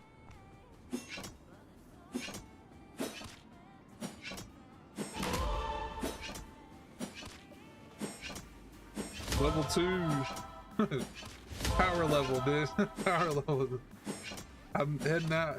It's good talking with you and I'll definitely can. Alright, hell yeah, dude. Appreciate it. I will talk to you later, man.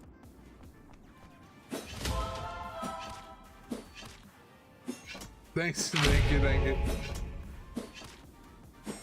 It was a good day, it was a good day.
Level 30 mining, okay.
Ooh, excuse me.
I still don't have the like either one of the drops that these guys drop. Like the loot table stuff. There's like nothing that, it's just got a question mark, so I kind of want to get whatever it is.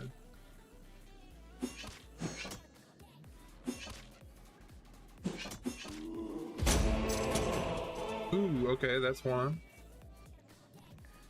I can't move. Hello? There we go.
Guy's level 70. No. Oh. Oh. Wait.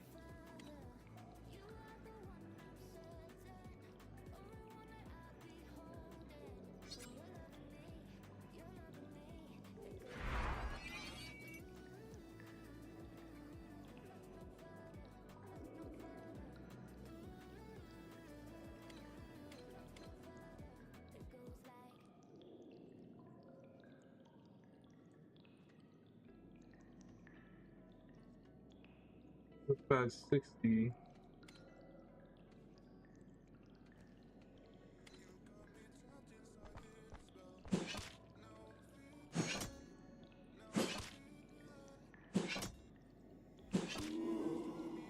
I guess the only thing about that is I can't like level my shields. I'd have to like put my one-handed on. Does a lot of damage though.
Sorry, I'm ordering food. Give me one sec, yo.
Hey, King Janus, thanks for that. Thanks for that.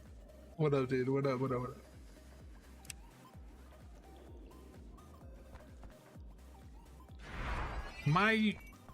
My screen is like stuck. I can't. Oh, there we go. Okay. It wouldn't let me zoom in. That was weird.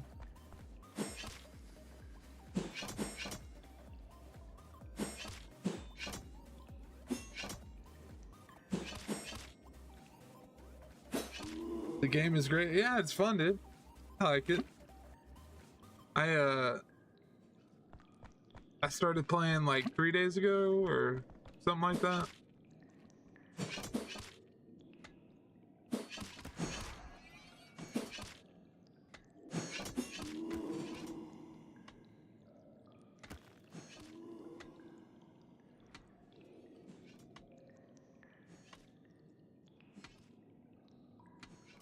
I'm ordering food. Give me 1 second. I keep saying I'm gonna do it and then I forget, so I'm just gonna do it.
For some reason, I was like thinking they attacked me. I just got a Skelly greatsword. It's awesome.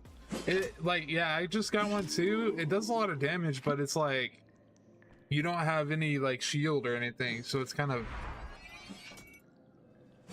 like unless they add like a way, like maybe like it scales with your defense or something. I don't know how they're gonna do it, but right now there's just no protection if you use it.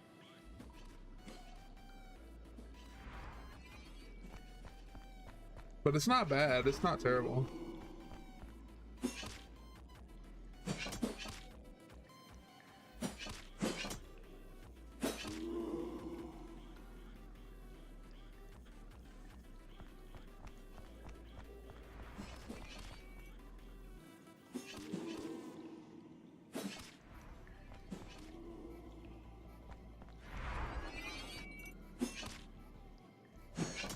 I don't think I have blocked once using a shield.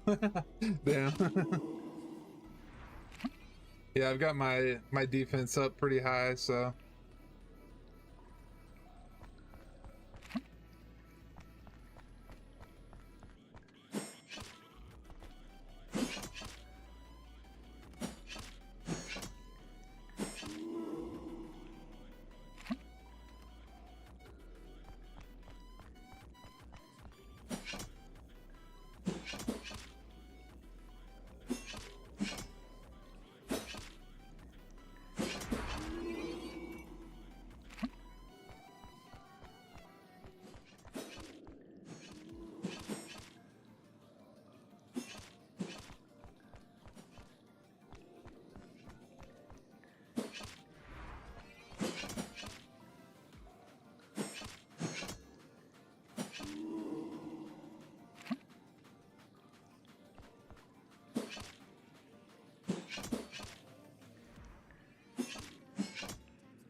Oh, excuse me.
I think I died.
You definitely don't take as much damage, like, with a shield, that's for sure.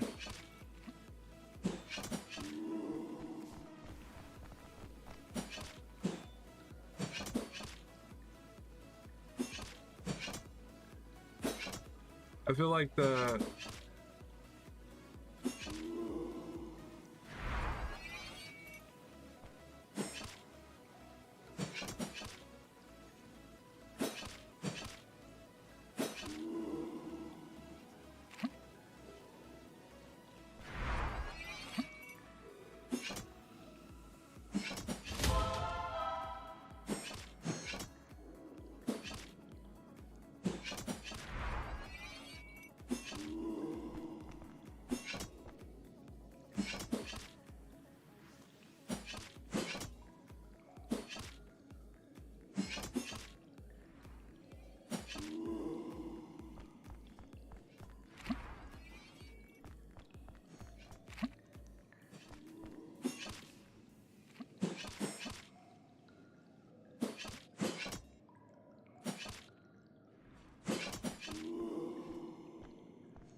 wonder if I should go do the, like, the elven camps and stuff.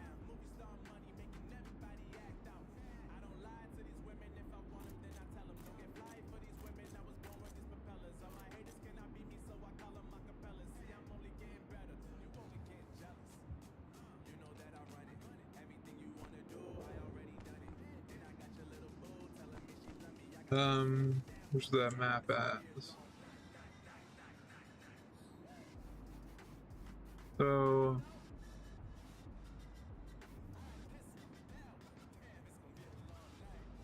that's the bandit leader.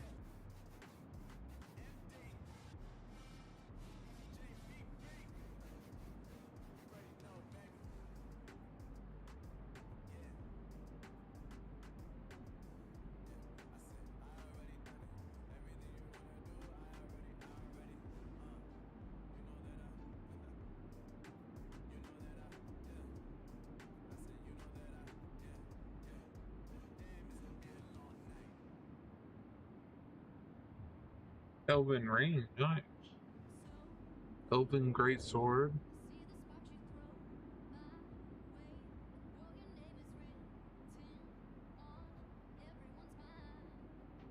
I'm gonna go down there. I'm gonna see what I can do down there.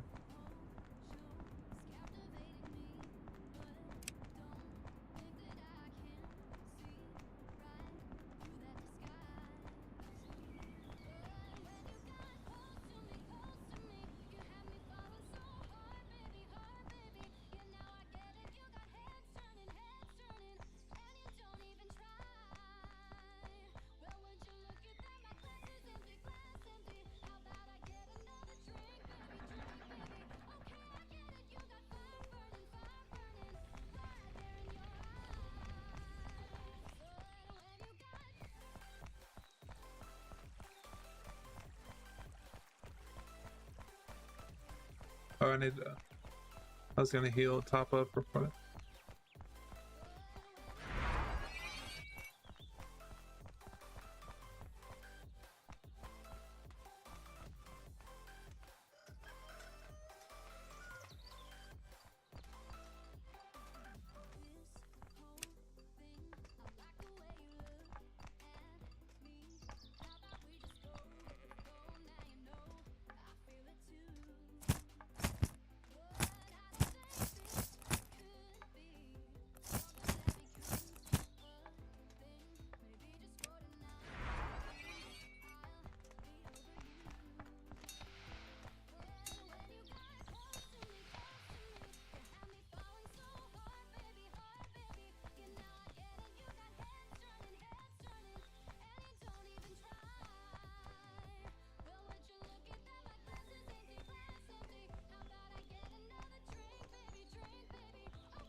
Dropping frames real bad.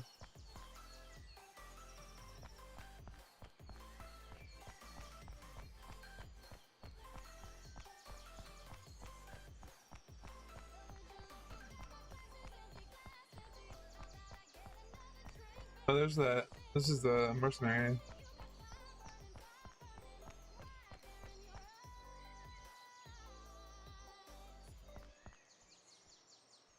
They're level 30s. It may not be that bad. I gotta go to the bathroom. Give me 1 sec.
Alright, sorry y'all.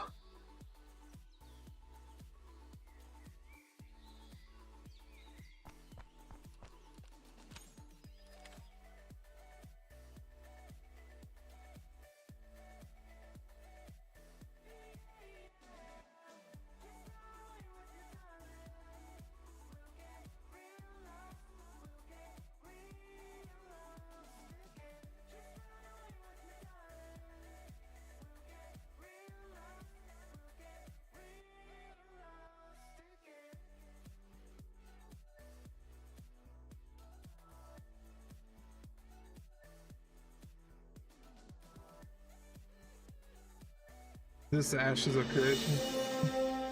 In the early 2000s, the world of MMOs was in its golden age. Ultima Online, EverQuest, RuneScape, and soon after, World of Warcraft.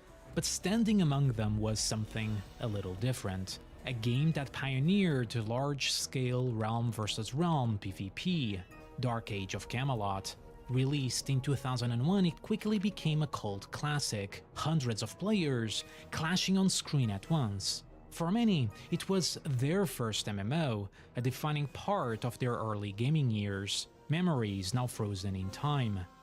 But as the years went by, MMOs began losing their soul to modern trends, safe design, streamlined systems, and endless monetization. Mark Jacobs, lead developer on Dark Age of Camelot, set out to bring that old-school magic back, and many were also trying. Shroud of the Avatar, Chronicles of Illyria, Ashes of Creation, each promising to rebuild the kind of world that once felt alive, player-driven, unpredictable, and a sense of community. So Jacobs turned to the crowd. Fans. They didn't give me a straw. What the Hey, yo, hell? what the fuck? Hey, Mr. Buzz Up. What's up, man? Thanks for the follow, dude. Became backers in one of the first major crowd-funded MMO projects on Kickstarter, and with Camelot Unchained, he promised the return to the glory days, a game by the players, for the players. That was in 2013. 12 years later, there's still no full game. Only layoffs, erratic behavior, broken promises, a shaky early access, and a failed spin-off nobody asked for, peaking at just 42 players on Steam.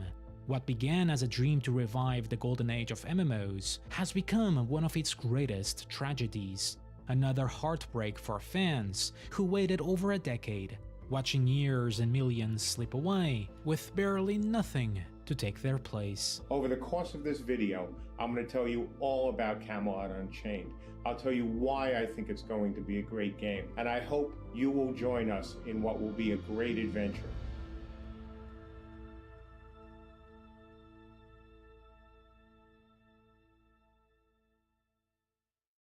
Mark Jacobs wasn't just another developer, he was a pioneer. Back in 1978, students Roy Trubshaw, Nigel Roberts, and Richard Bartle at the University of Wessex had a lightbulb moment. What if text-based adventure games of the era like Zork and Colossal Cave Adventure, themselves inspired by Dungeons & Dragons, could be played by multiple people at once? Using the university's internal mainframe network and the early ARPANET, effectively the precursor to today's internet, the trio created MUD-1, short for Multi-User Dungeon. Later commercialized as British Legends, it was hosted on the first major online service, CompuServe, allowing players to connect through dial-up modems. CompuServe combines the power of your computer with the convenience of your telephone. It was simple but revolutionary, up to 50 people typing commands, interacting with NPCs, forming alliances, being killers or explorers. But there was one thing MUD couldn't do. Its world resets every few hours, meaning nothing truly lasted. That changed in 1989 with Avalon: The Legend Lives. Following many of the rules of tabletop RPGs, Avalon introduced player skills, player-run cities, real estate, and much more. For the first time, a shared, persistent universe existed online, one that kept going for decades, even when you logged off.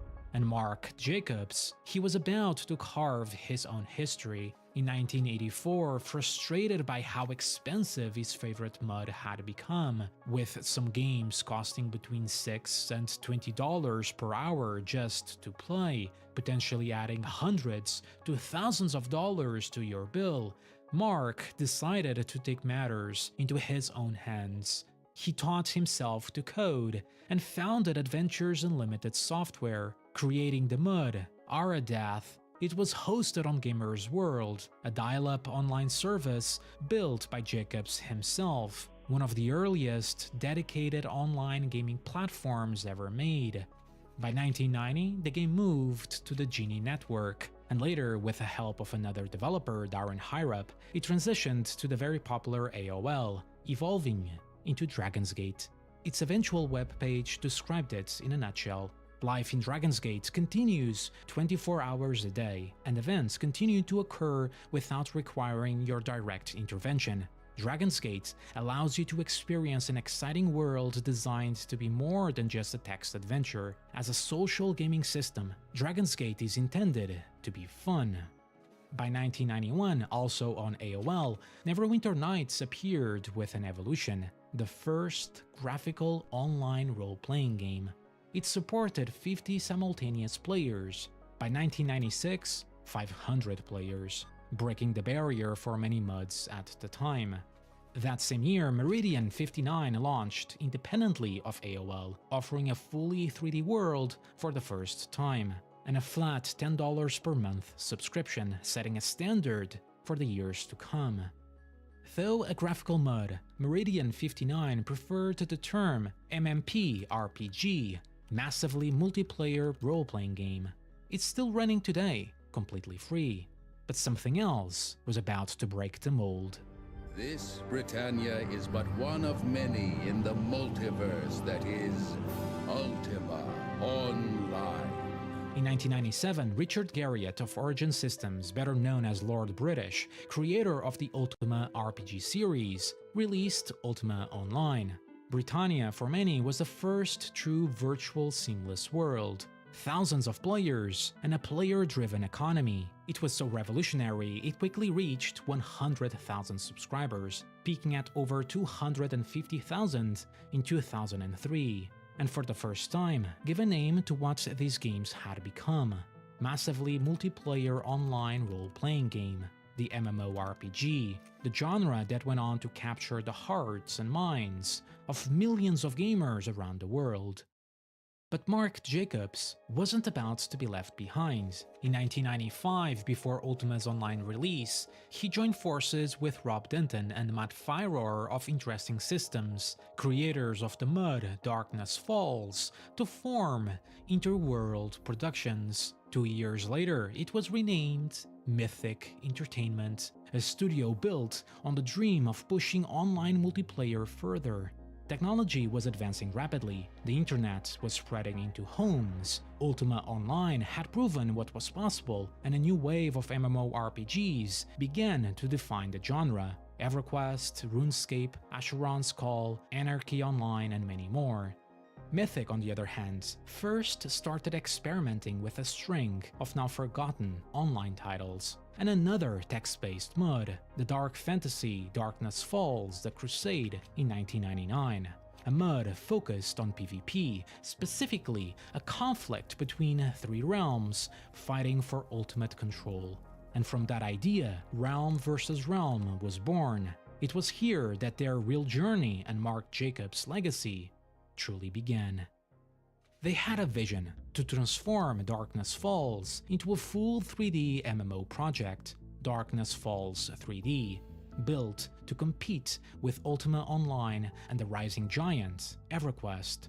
Rather than license an existing IP or spend years creating one from scratch, Jacobs proposed setting the game in the public domain, Arthurian Legends.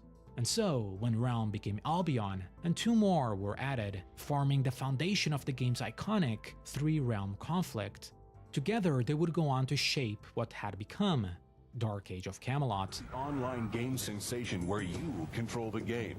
Build and trade weapons and devices. Create all new adventures for yourself and others. Battle player to player or quest together with thousands online. Mythic operated quite differently from most studios. They were small, independent, and allergic to bureaucracy. As producer Matt Firor explained, "Since the founding of Mythic, we have striven to have little bureaucracy. We have no levels, no directors and few managers. We have a president, a vice president, and a producer. That's it for management." That philosophy kept development lean and decisions fast. With a team topping at just 25 developers and a modest $2.5 million budget, they had 18 months to build the entire game, when most MMOs of the era took twice as long. Not everyone believed it was possible, and finding a distributor became impossible. Jacobs took a gamble, deliberately waiting until the game was nearly complete before seeking a publisher, avoiding outside interference that could compromise Mythic's creative control. With a focused scope built entirely around Realm vs. Realm PvP and the eventual support of Vivendi Games as a publisher, the then parent company of Blizzard, the impossible happened. Dark Age of Camelot was completed, on time, within budget, and released in October 2001. Now you can join this epic struggle and lead your realm to victory. This is Dark Age of Camelot. At its core, Dark Age of Camelot's identity was built around pride, not just personal achievement, but loyalty to your realm. For the first time, hundreds of players clashed in massive, open-world sieges, storming keeps, defending your realm's relics, and wielding player-crafted siege weapons to turn the tide of war. while the ongoing Tri-Realm struggle often led to uneasy truces, temporary player-made alliances forged from pure necessity. It was an entirely new way to experience an MMO, strategic, communal, and alive. Its design would echo for decades, laying the foundation for large-scale PvP and inspiring countless successors. Unsurprisingly, it became a bestseller, carving Mythic's niche as the realm versus realm PvP MMO. While it never reached EverQuest's 500,000 subscribers, it peaked at a strong 250,000 players. It was beloved, and its success cemented Mythic as one of the top MMO developers of the early 2000s. Spirits were high, and so were egos. Dark Age of Camelot went on to release many expansions, but by 2004, World of Warcraft had arrived. And like a black hole, Blizzard's polished and smooth-controlled MMO pulled in every subscription around it, overshadowing not only Dark Age of Camelot, but every other online world in existence. But Mythic wasn't about to give up. 2005, the unexpected happened. Mythic Entertainment obtains the exclusive rights to develop massively multiplayer Warhammer games. While Dark Age of Camelot trickled along, Mythic was prepared to go big. In the announcement, Mark Jacobs said proudly, "Our goal for this first of what we hope will be many Warhammer-based games is to create the single greatest realm versus realm-based MMORPGs in the industry." An Emperor MMO project in development was out. In came Warhammer Online: Age of Reckoning, one of the original mythical WoW killers. Not only is it the perfect setting for the tri-faction-based PvP Mythic was known for, Warhammer Online was also introducing innovative features such as public quests, a feature still used in MMOs today. You don't want to force players to group, because if you do that, then a lot of players who like to play solo feel that they're at a distinct disadvantage. So when I came up with the idea of a public quest, it was to get people who want to group, make it easier for them to group with other players without knowing anybody, without coming in with a guild. To further fuel the hype, lead designer Paul Barnett led an infectious and impressive marketing campaign. If you get skill, commitment, and imagination, you get a hobby experience, and a hobby experience should grab you to the core of your being and be the only thing you want to do. And that's the game we're making. But there was still the case of World of Warcraft. In June 2006, the news hit. Electronic Arts had acquired Mythic Entertainment. Jacobs and Rob Denton maintained their leadership roles, and though the price was undisclosed, reports placed it between $30 and $40 million. For both sides, it seemed like the perfect deal. EA was salivating over Blizzard's record-breaking numbers, over 6 million subscribers just before the Burning Crusade. They had already bought Ultima's online developer Origin Systems, but it wasn't enough. If EA wanted to compete in the subscription-based MMO market, Mythic was their best shot. For Jacobs, it was a dream of scale, resources to finally rival WoW, even if it meant abandoning his studio's previous philosophy. What made the choice simple at the end was that EA said we were going to have the opportunity to not only make Warhammer the best game we could make it, but going forward other games as well. That was pretty tough for us to turn down.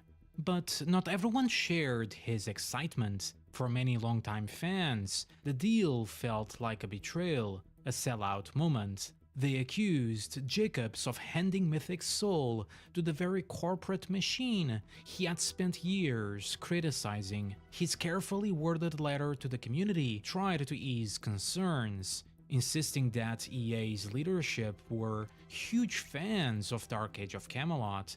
EA, meanwhile, went all in on the gamble, even trademarking the phrases realm versus realm and public quests, ensuring no competitor could use the naming. If you look at what we did at Camelot, taking something that was heavily evolutionary, but with enough revolutionary things in it, like RVR, to make it a great game. I hope we've hit a home run with this system, just as we have with things like the Tome of Knowledge, with public quests, and other things in our game that are really going to set a new standard for MMOs. Expectations were high. Paul Barnett expected an eventual 3 million subscribers, hoping that WoW players would drop their subscriptions in favor of war. And on release day, September 18, 2008, Mark Jacobs' effective sequel to the MMO space debuted strong, nearly 1 million subscribers, more than doubling Dark Age of Camelot's peak. It built on Camelot's legacy, massive faction PvP, now streamlined to 2 factions, and sprawling city sieges.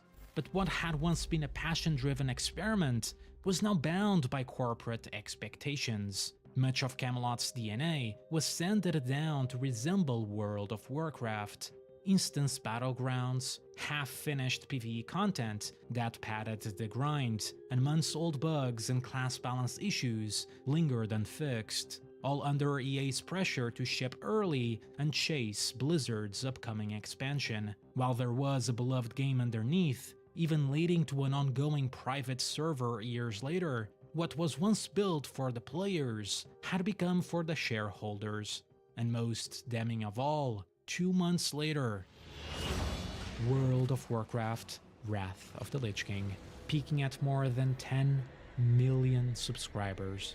As yet another subscription MMO in a fantasy setting, Warhammer Online was hit hard, suffering one of the steepest player declines in the industry. In a year, it was below 300,000 subscribers. Hey, A thanks for fate the follow, shared by the appreciate other that. so-called WoW killers, like Age of Conan, and later Rift and WildStar.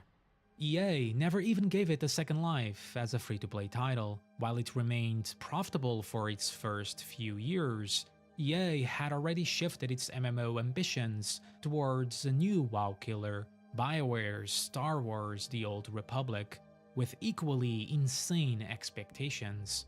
Coupled with a steady decline in revenue and the eventual expiration of the Warhammer license, the final nail was driven in.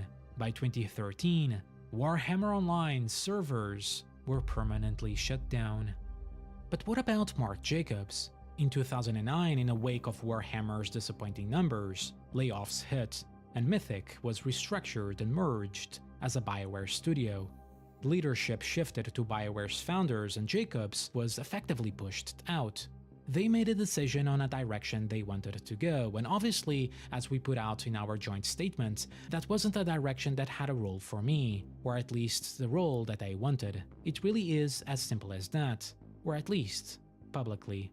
Jacobs had effectively been demoted and forced to do layoffs he didn't want to do. He was no longer calling the shots, even disappearing for a month. And so, he moved on, leaving much of the team stunned by what felt like abandonment. By 2014, after BioWare's leadership itself had parted ways with EA, Mythic Entertainment finally joined the graveyard of beloved developers, killed by Electronic Arts. The EA deal, which Mythic believed would be their golden ticket, instead became their undoing. Rob Denton went on to form Broadsword Online Games, which still maintains Dark Age of Camelot and other EA MMOs to this very day, maintaining a small but active community. Matt Firor, meanwhile, quickly left Mythic after the EA acquisition. He went on to lead ZeniMax Online Studios, the team behind the long-running and successful Elder Scrolls Online. All 3 of Mythic's key figures walked away with a substantial payout from the sale, and Mark Jacobs had a plan, a new vision for the MMO genre, a dream that over a decade later, and with millions in backers' funding, has yet to materialize. My most absolutely sincerest that you could possibly imagine. It's been a rough week, and I also apologize.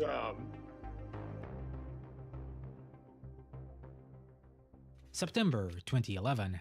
After 2 years away from the spotlight, Mark Jacobs announced his return, founding a brand new indie studio, City State Entertainment. Co-founded with Andrew Meggs, a veteran developer who had worked on Skyrim, Vampire the Masquerade, and Warhammer Online during the Mythic days. The studio brought together a small team of 12. Their philosophy was simple. They were in it for the fun of making games, not to take themselves too seriously.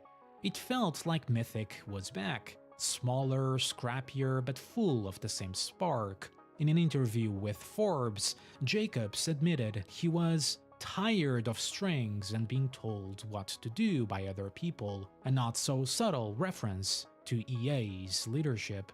He spoke about how collaborative City State was, hiring developers who hadn't even played games before, determined to not build another old boys club full of, as he put it, old white guys. But their first goal wasn't even MMOs, it was social games, specifically for mobile. Oh no. Their debut title, March on Oz, released in 2012 as an iPad exclusive. It's been completely delisted since 2016, but at the time, GamesRadar named it one of the top 10 iOS games of 2012. Was Mark building the next Zynga? Well, not really. The MMO itch never left Jacobs. New MMOs were quietly borrowing from the very ideas Camelot had pioneered. Guild Wars 2, released in 2012, modernized its realm versus realm legacy with world versus world battles and massive city sieges. Even The Elder Scrolls Online, led by former Mythic veteran Matt Firor, built its entire Cyrodiil Alliance war around three-faction warfare. But for Mark, watching from the sidelines wasn't enough. He wanted back in, to prove that the magic of those early days could still evolve, could go beyond Guild Wars 2, and as crowdfunding began to explode, with projects like Pathfinder Online, the repopulation and Shroud of the Avatar by fellow veteran Richard Garriott, the timing couldn't have been better. By late 2012, City State Entertainment began teasing something big. Then, on February 5th, 2013, it became official. Camelot Unchained, an exciting new vision for the classic legends, a tri-realm RVR-focused old-school MMORPG, launching in Kickstarter March 2013. The announcement trailer drew over 100,000 views, and a wave of excitement in the comments. By that point, World of Warcraft was finally showing signs of decline. Still massive, still dominant, but many old-school fans had grown disillusioned. Every new MMO that tried to compete had failed. And so, when Jacobs promised a return to the glory days, players wanted to believe him.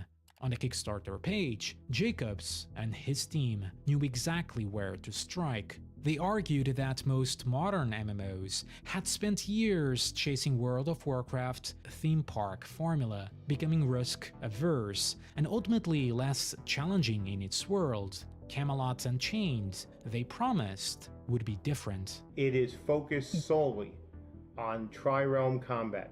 Tri-realm is our way of saying realm versus realm, because realm versus realm is a registered trademark of Electronic Arts, all rights reserved. It is a game in which you, the player, help not only build the world, change the world, explore the world, but most importantly, fight each other. One server, one sandbox, 3 pillars of gameplay, realm versus realm combat with at least 500 players. What is realistic both for gameplay and for networking is somewhere in the range of 500 to up to 1,000. Crafting and housing. Players would literally build the world through player-made structures and a player-driven economy. Everything that your side is going to need, all that has to be built by your craft, made by your crafters.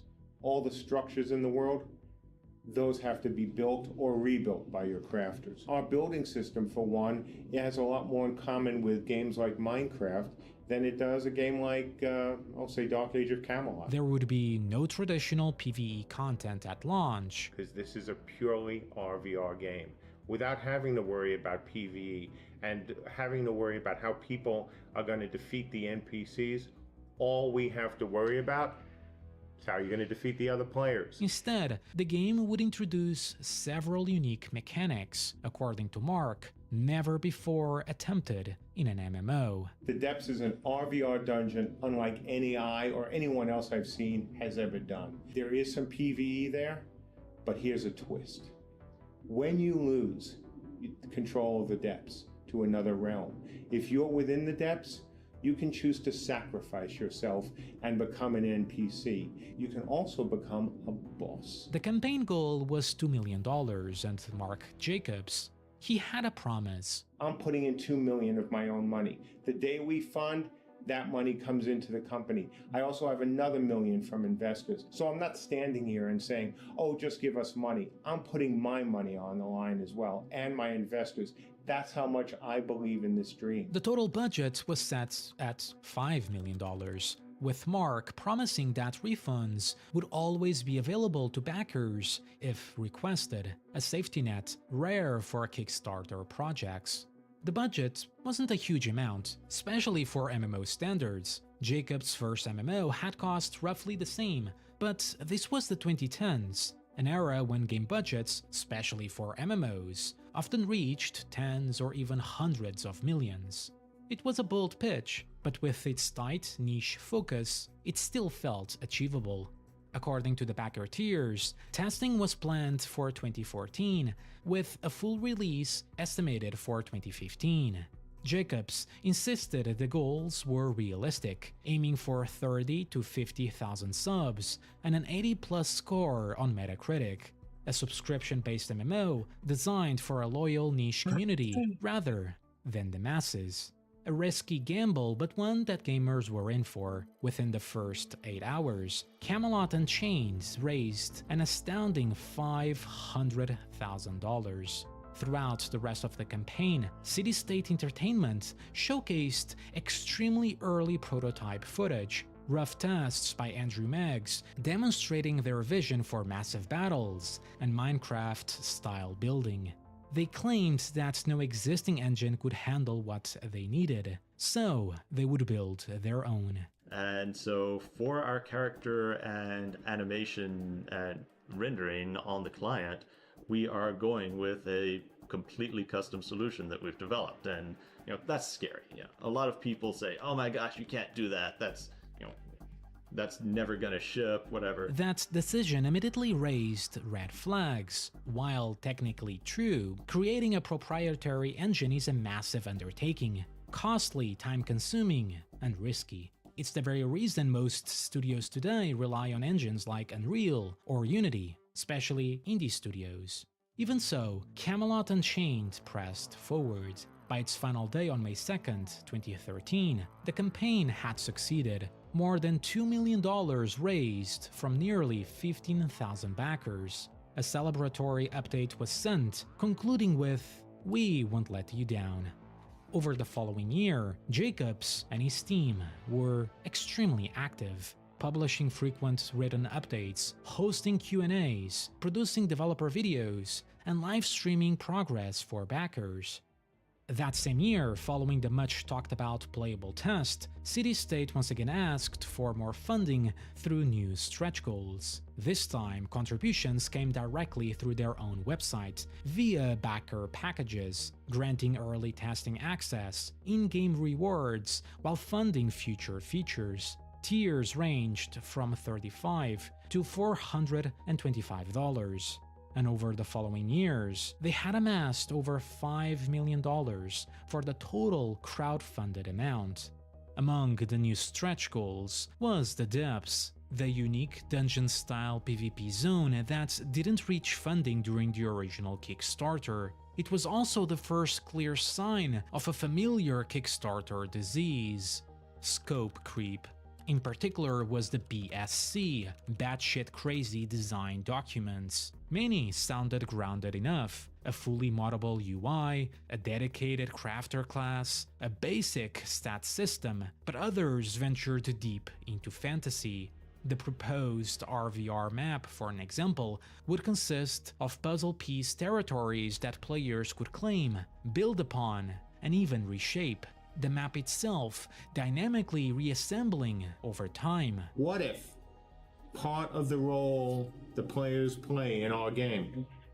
When you capture territory, when you lay down new stabilizers, you can begin to reform the map. And slowly, over the days and weeks, some of the map can come together again. Combat design was going for individual body part damage and injuries, where a broken shoulder could cripple your attacks, or even craft your own abilities. They were astonishingly creative ideas, the kind that made backers dream big again. But could any of this actually be built? Would these wild ambitions survive reality, or simply dissolve into vaporware? All that money, all our effort needs to go to what we have been doing, since last year, which is trying to make a great game for you. On July 19, 2014, Camelot Unchained was finally revealed in an early pre-alpha build, showcasing the studio's powerful new engine. Our 1-month-old build engine gameplay read at the video description. On display were small-scale battles, running reasonably smoothly for such an early stage. It was essentially a proof of concept, not visuals or even combat. Performance clearly came first, and while that was understandable for a pre-alpha, many players felt underwhelmed. Then, in October 2014, came another announcement. I'm here to tell you that beginning on Wednesday this week, we are going to begin our pre-alpha testing for everyone in our game who had purchased a tier with alpha testing and above. But subtly, the messaging began to shift. When we were late, we made a decision that we were going to, of course, continue to focus on tech. We were not going to try to push the game out too soon. We weren't going to try to put in more features from the finished game to try to either raise more money or to just get people excited. We were going to double down on tech.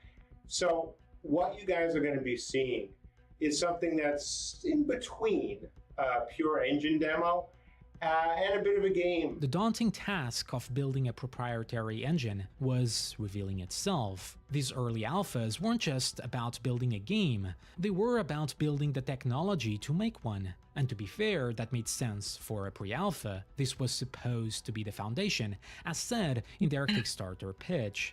But for such a small studio, such pressures could be their undoing. By February 2015, Camelot Unchained announced the announcement of the proper alpha testing. This would also mark the final post ever made on their Kickstarter page.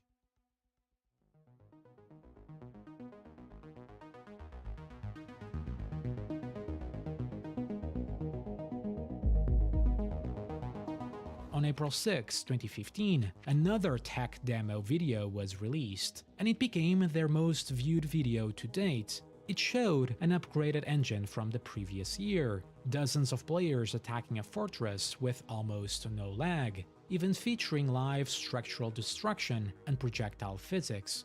But visually, it still looked rough, undercooked, especially for a game that had been estimated to release that same year. I can't wait for this to release in 1998. This game looks as if Y2K actually happened, and 15 years later, this is what we get. Still, many fans held out hope. Alpha is alpha after all. There was time to improve. Alongside of this demo came the introduction of Cube, the Camelot Unchained building environment, a standalone tool game for players to create their own structures and test the building system. It was essentially a hybrid online standalone building physics sandbox developed in parallel with the main game. Clearly, the project was growing more demanding and increasingly fragmented. To no one's surprise, the planned Beta 1 for that same year was delayed. By Wednesday afternoon, I received an email from the programmer, Kevin, that said that he had received an offer that he just couldn't turn down. I'm not going to throw him under the bus. I'm not going to throw anyone under the bus. That isn't how we do things. We knew that it was going to be tight for Beta.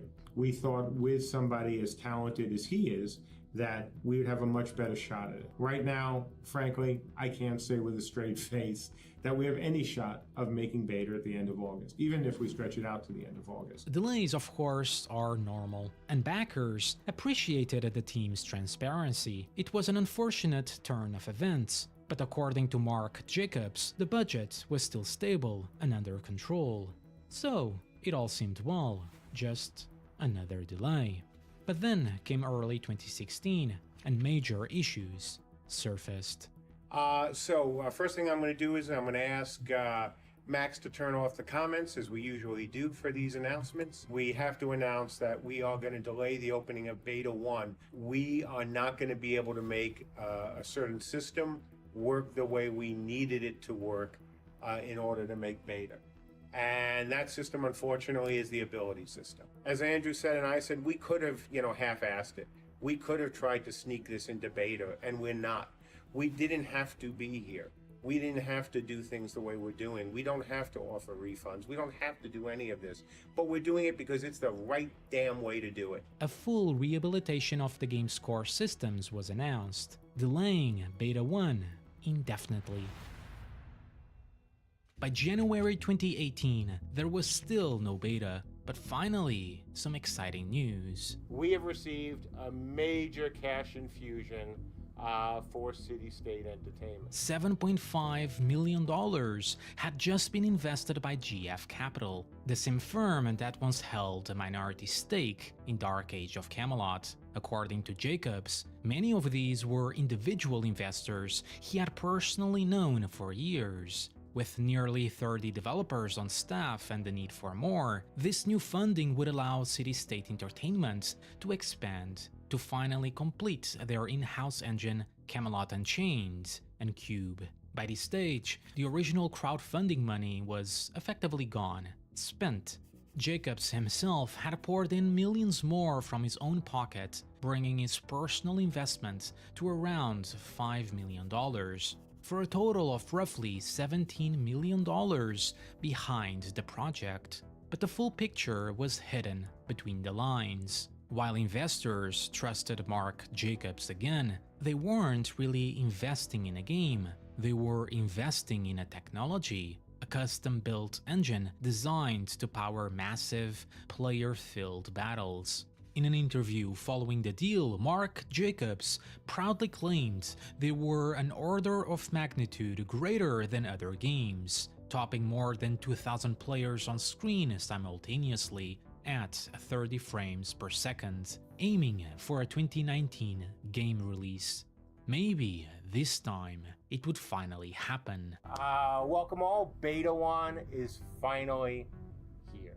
On July 31, 2018, after 3 long years, Mark Jacobs and Andrew Meggs officially launched the long-promised Beta 1. We are delivering on our promises, and stuff works. Yeah, and that's only, again, that's for an unoptimized engine, so... After 5 years in development, expectations for a beta were obviously higher than for an alpha. Bugs and rough edges were to be expected, but by this stage, the core gameplay loop and overall vision should at least be visible. Yet, much like before, Beta 1 focused mainly on scheduled technical tests, tightly controlled by the team and an NDA. Over the following months, little real gameplay was shown. Scrolling through their YouTube channel, there were far more videos of developer discussion talking heads and office live streams than actual in-game footage.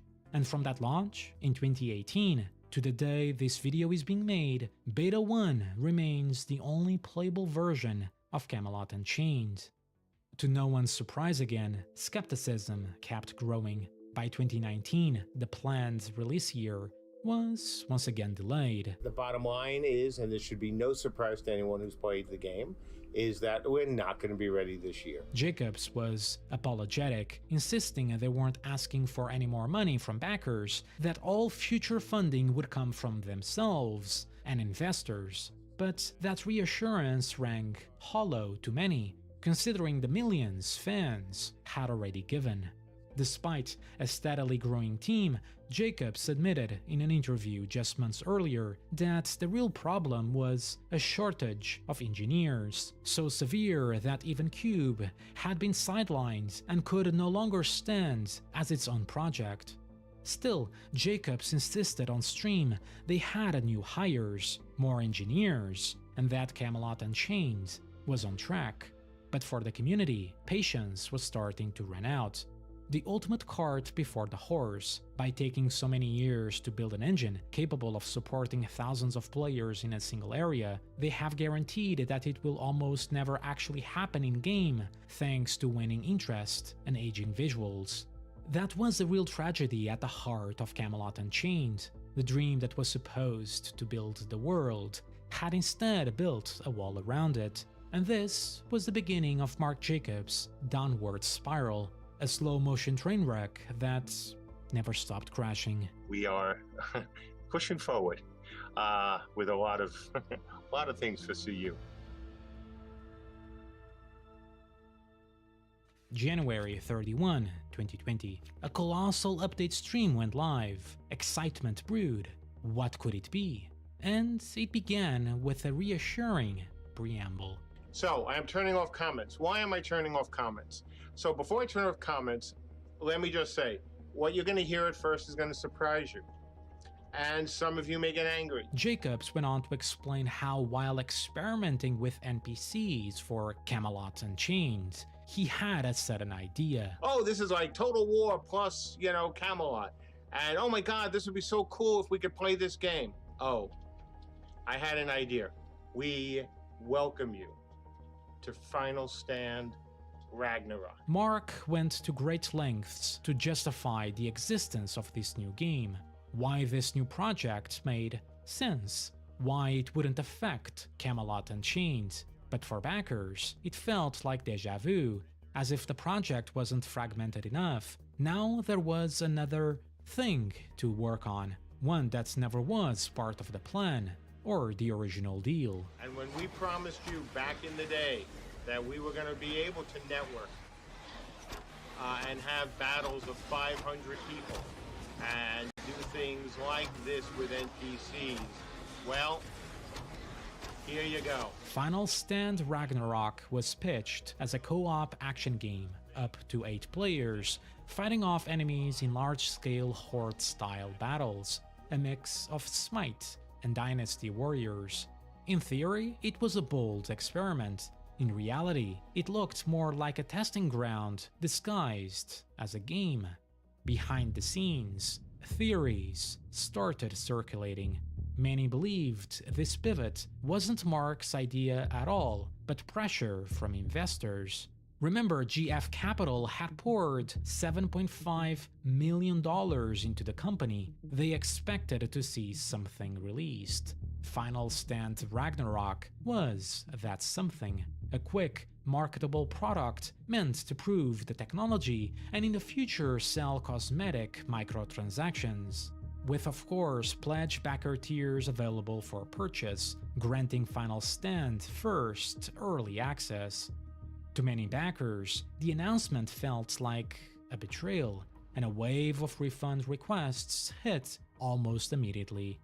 In an interview with Massively OP, Mark Jacobs admitted he expected backlash, but tried to frame it as something positive. They will see all the good stuff that is now part of the engine, and if something is part of the engine, that means it's part of Camelot Unchained. Then came February 6. Jacobs sent an email apology to backers, acknowledging the uproar. He reassured everyone that work on Camelot Unchained would continue as planned, and promised an epic new stream to prove the progress they had made, a stable 500-player siege. He asked fans to give him one more chance. The next day, as promised, he went live again, apologizing once more, visibly shaken and taking full responsibility. The first thing is the mea culpa, the apology. My most absolutely sincerest that you could possibly imagine. It's been a rough week, and I also apologize to the folks at CSE, because they too had to hear some terrible things. Despite everything, personal harassment or threats, if any, are never justified. But years of mismanagement aren't so easily forgiven. Still, there was a game to show. You are seeing over 1,000 NPCs. Few players were there at the same time, all throwing their stuff back and forth at a 9.5 million block keep that was built by one of our backers. Sorry about that. But you are seeing exactly what we promised. We said we could make an engine where everyone else who had tried to do this had failed. While the tech was somewhat impressive, after all these years, there was still no actual game in sight, just another tech demo of a game that was still effectively in alpha. But this time, the problems ran deeper. For years, Mark Jacobs had been extremely active online, through videos, streams, and comments on MMO communities like MMORPG.com, Massively OP, and Reddit. But in 2020, that habit would catch up to him. In the comments of the Massively OP interview, a Day One backer named Timothy Stearns accused the studio of refusing his refund, sharing a long email chain with customer support dating back to 2019, long before the Final Stand controversy. His refund had been rejected because he pledged at a special internal testing tier, which granted near daily access to development builds and the engine for over 6 years, builds that were under NDA. Over the following year, more players came forward with similar stories, some waiting months, others years.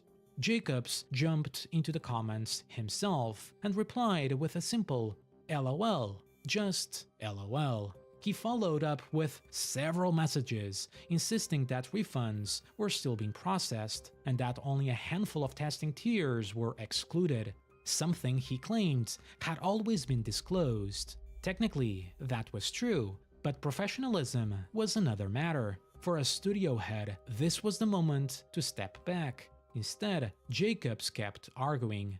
When one user asked bluntly, "What Camelot Unchained? Where is Camelot Unchained?" Jacobs fired back, "I hope you are getting paid to do this. At least part of my job is to talk to the community. You spend a lot of your time shitposting me, other games, and anybody who dares to question Star Citizen. At least I'm making 2 games and an engine. What are you contributing to the world, OC? See ya." Whatever goodwill remained was quickly fading. A public, juvenile crash-out on an already shaky, controversial project wasn't a good look. But Jacobs hadn't hit rock bottom yet. The situation had gotten so bad that months later, Jacobs began hosting refund streams, live on Sunday, where he processed refund payments on camera in an attempt to prove his transparency. Get some work done here, grab some files, pay some refunds. But the complaints didn't stop. Across forums and Reddit, users kept posting screenshots, saying refunds were still being ignored, while others saying they waited months or even years before finally receiving theirs.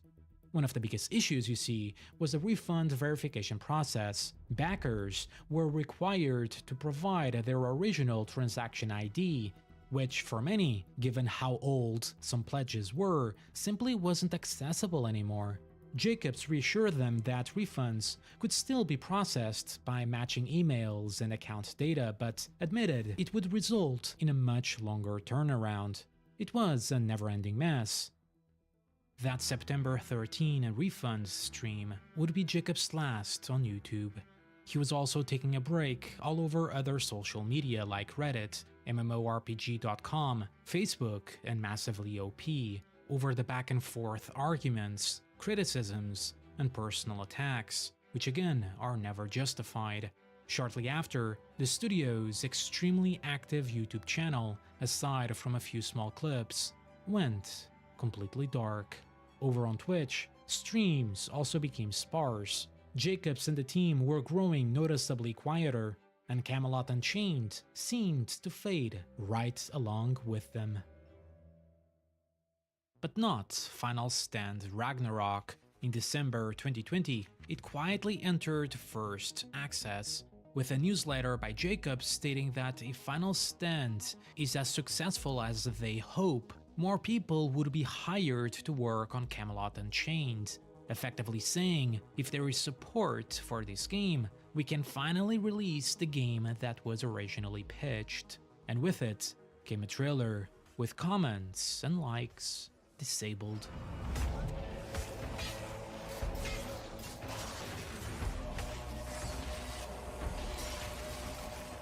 Backers weren't impressed. While you could get free access if you backed Camelot originally, out of the limited digital keys available, only around 1,000 had been sold in over a month, generating just a few $1,000s.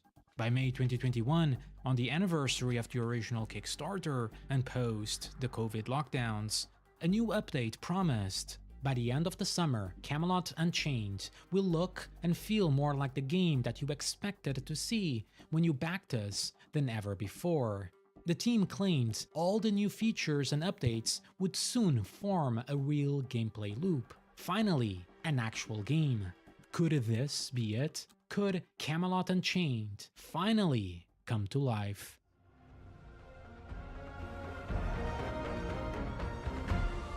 Well, it was it, but not for Camelot Unchained. On October 28, 2021, Final Stand Ragnarok launched into full early access on Steam with a $20 price tag, but the response was just as weak. Over the next 2 years, this so-called live feedback project, meant to evolve alongside its community, managed only 7 Steam reviews, a peak of 37 concurrent players, and at a point, a single person online, it being a developer. Damn. November 2022, players noticed something strange. On the studio's About page, Andrew Meggs, effectively the other half of the company, had been quietly removed. Soon after, it was confirmed he had taken a job at Meta. In a Reddit thread, Meggs explained, "I originally told City State Entertainment of my intention to transition out of the company way back in January 2021, roughly a year after the public debut of Final Stand Ragnarok. The reasons for that decision need to stay between me and City State Entertainment." Reading between the lines, it wasn't hard to see what had happened. The disastrous Final Stand Ragnarok announcement and the chaos that followed seemed to have been the final straw for Andrew. His parting words, "You were the best thing about City State Entertainment when CU was the sole focus," hinted at deeper issues within the studio's culture and management. But Mark Jacobs wasn't about to let that bring him down. That same month, somehow, City State Entertainment secured another round of investor funding, but the language of the press release was telling. "I'm extremely grateful to our investors and long-term backers of Camelot Unchained, who share our vision for both our games and the cutting-edge engine that we have created."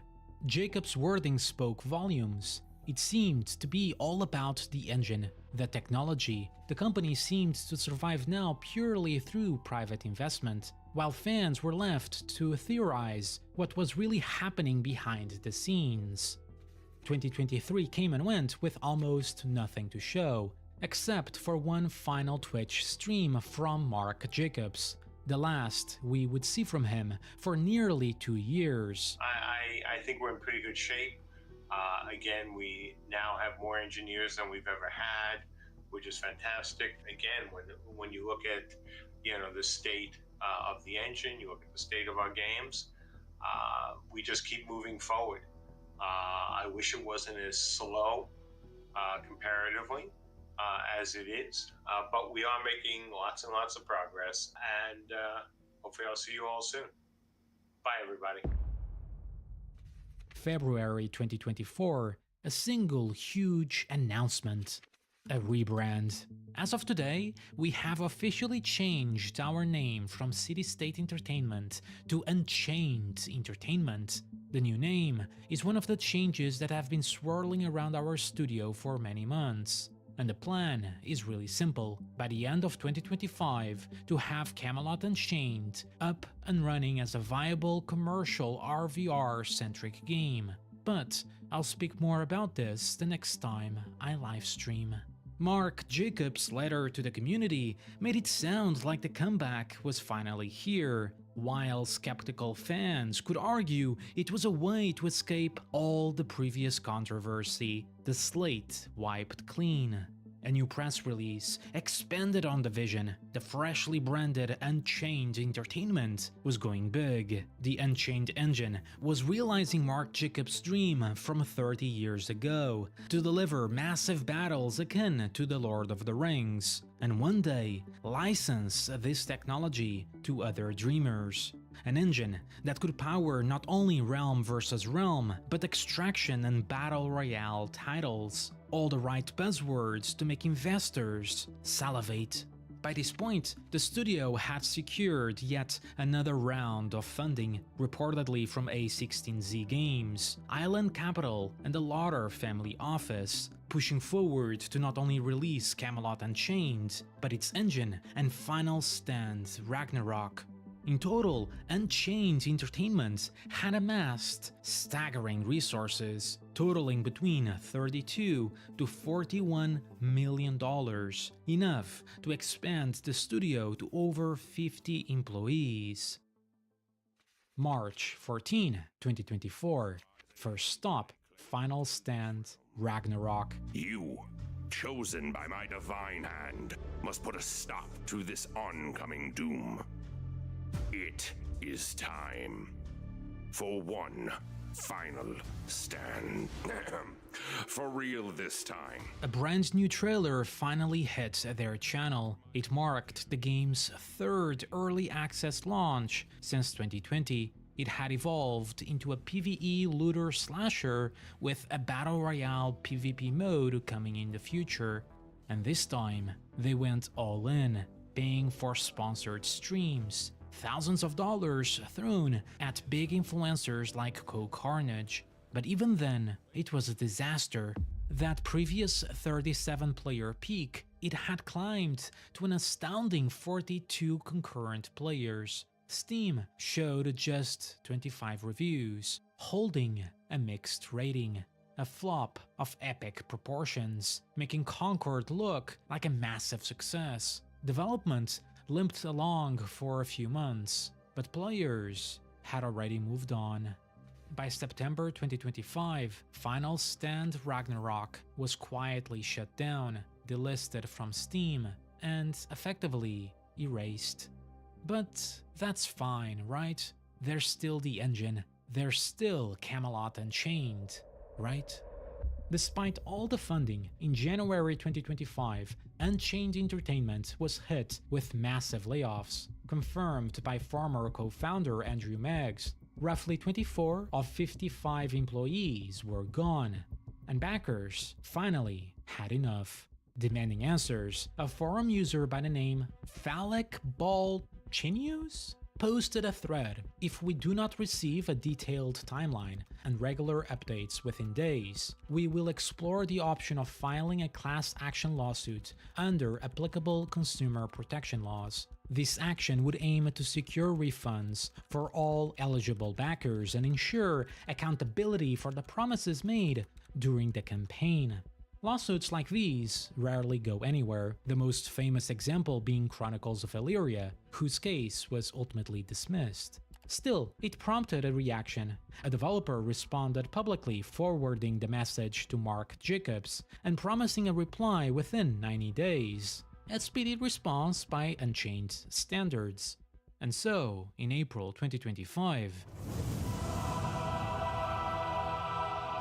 for the first time in years, Camelot Unchained resurfaced, 12 years after its original announcement, and while it was an improvement over previous showings, that wasn't saying much. Even trailers are meant to present a game in its best light, but here the frame rate was rough, characters were clipping into the ground, and animations felt decades old. Still, there was finally something: real combat and PvP. But the feature that defined the project since the beginning, massive realm versus realm battles, still struggled to perform.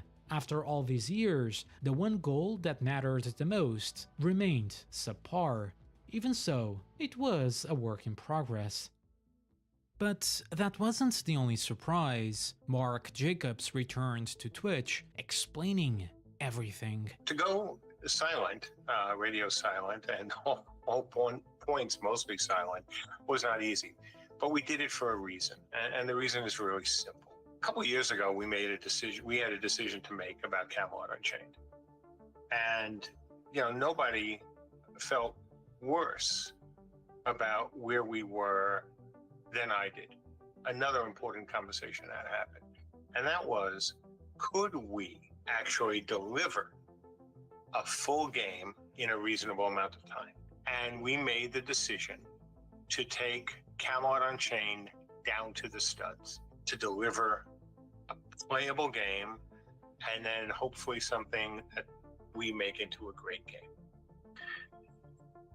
And so we did that. Game development is rarely a straight line. It's messy, unpredictable, but after 12 years, hearing that Camelot Unchained had been stripped down to the studs just to reach a playable state, only to still struggle with the very thing it was built to do, massive battles with stable performance, was painfully underwhelming for fans.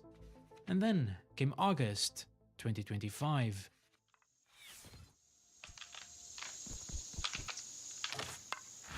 Another video, this time a continuous uncut gameplay session. The response was just as bleak. Loud keyboard noises, clicking abilities with mouse, walking backwards, comments disabled, dislikes disabled. This video ticks all the boxes. Through it all, Camelot Unchained was still officially on track for a 2025 early access release.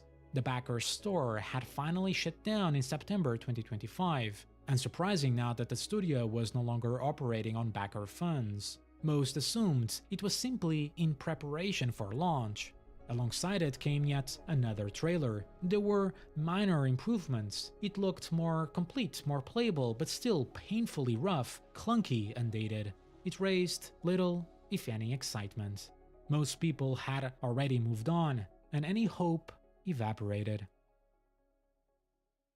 A scam is typically defined by deceit, by intent to defraud others, and while some might argue there's been deception along the way, like the failed spin-off and years of unfilled promises, Camelot Unchained has technically always existed, so calling it a scam isn't quite accurate. By the time you watch this video, Camelot Unchained may already be in early or rather late access, grasping for even a drop of revenue, or it may have been delayed yet again. Maybe it will surprise everyone. Maybe it will pull off a No Man's Sky style redemption arc, or maybe, like Final Stand Ragnarok, it will quietly fade away. Whatever the outcome, Mark Jacobs' legacy remains one of gaming's strangest contradictions. A pioneer who once helped define a genre and later became a cautionary tale of how ambition, nostalgia, and ego can destroy the very thing they set out to save. From Dark Age of Camelot to Camelot Unchained, it's a story that mirrors the genre itself, once vibrant and alive, now fighting to recapture a magic that may never return. And perhaps that's the final tragedy. The MMO space has been fading for years, from the muds of the early internet to today's persistent worlds. Its sense of community, once the heart of the genre, has become a fading novelty, and for Camelot Unchained, chasing a niche PvP-focused, subscription-based RVR MMO in 2025 isn't just ambitious, it's downright impossible. You only have to look at the growing graveyard of MMOs shutting down or being cancelled this very same year. Yet, above all, what's most remarkable isn't the success or the failure, it's the persistence. After all these years, after all the controversies, all the mismanagement, for now, the dream of Camelot still stands, but only as a monument to what happens when passion outlives perspective. So take care, and again, thank you so very much. That's it. Wow. I can't believe, did that actually come out yet or anything? I don't know.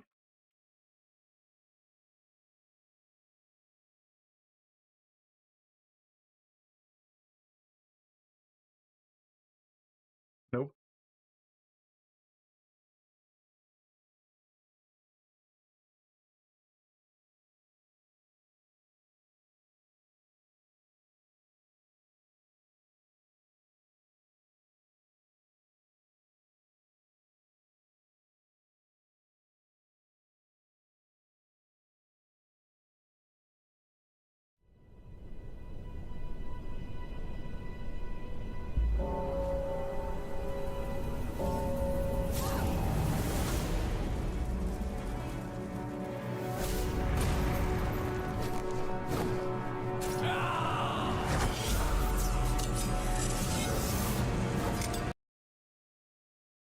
Oh. I already had it in there. I was like, why won't it work?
Okay.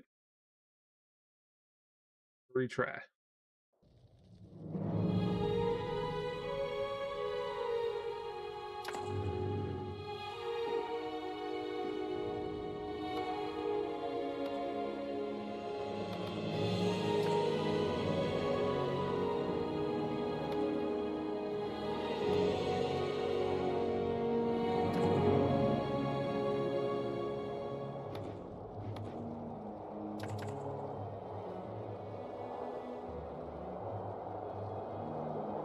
What does that say? Choose a campaign.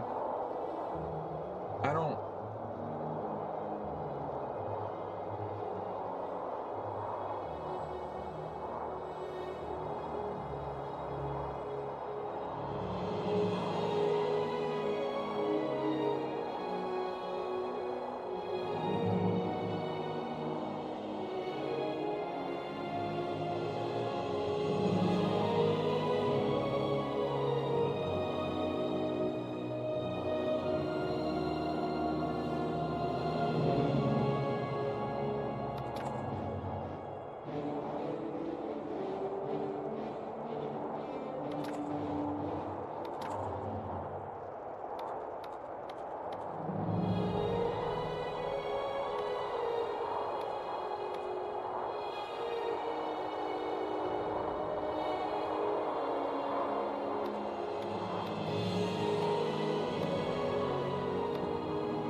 Morning breeze.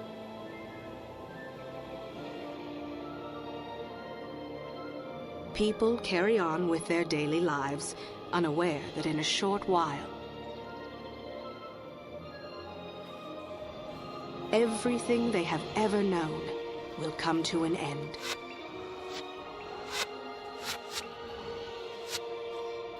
Scribe? Yes, my lord. These Char are relentless, but we shall hold the wall at all costs. Yes, my lord. Take this message to Sir Titus. Go forth and recruit the strongest, the smartest. Bring to me the bravest in all of Ascalon.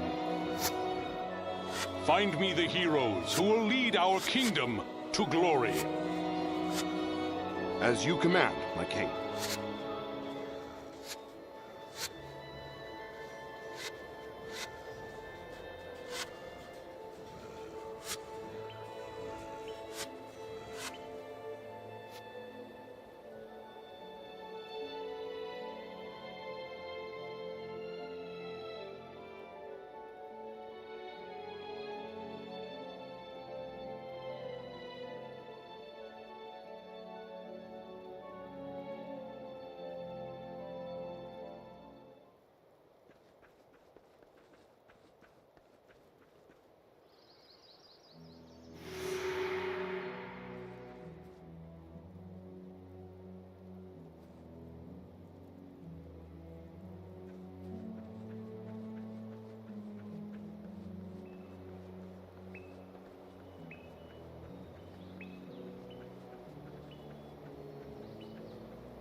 The hell?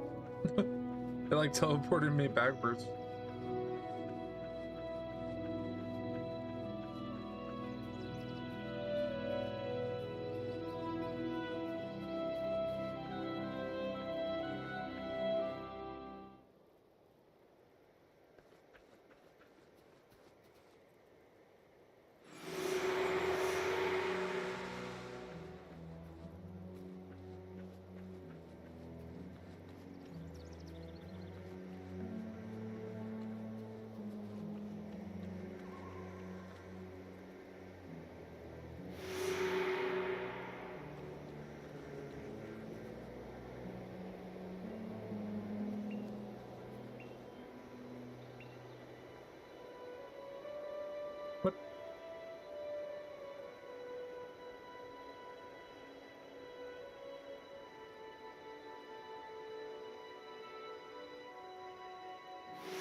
I don't understand.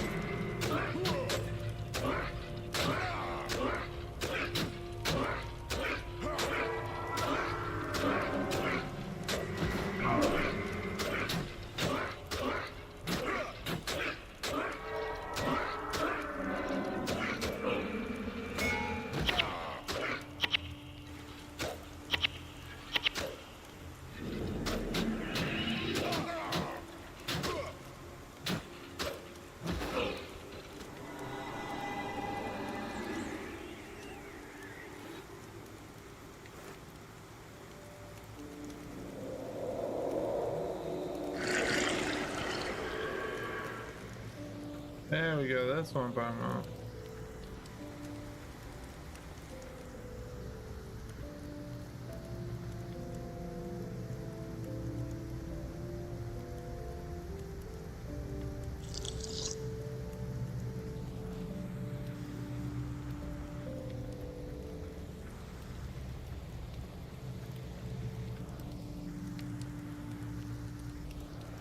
Light candles of all 4 pursuers in the catacombs to a pleasing experience.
I think I might have missed it. I don't know what I'm doing.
He died.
What?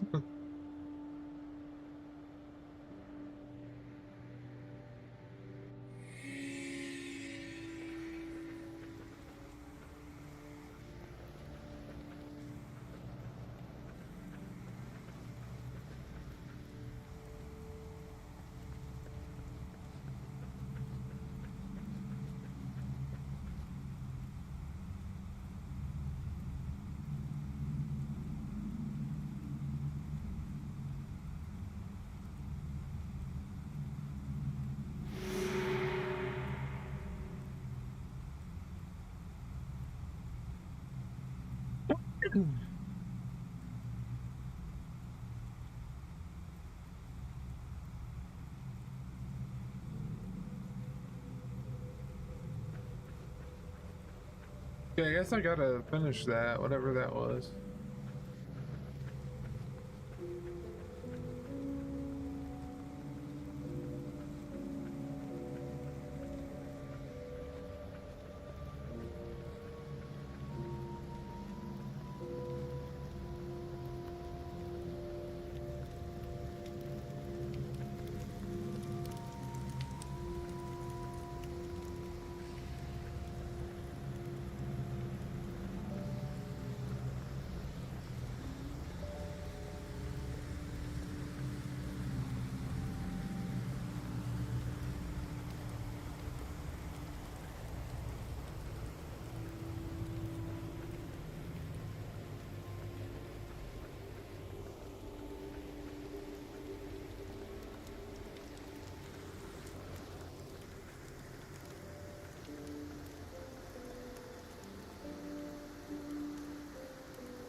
How am I supposed to get past that?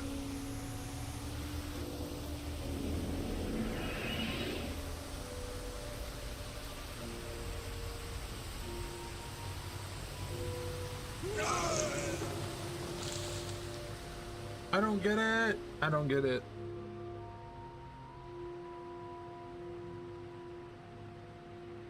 I don't get it.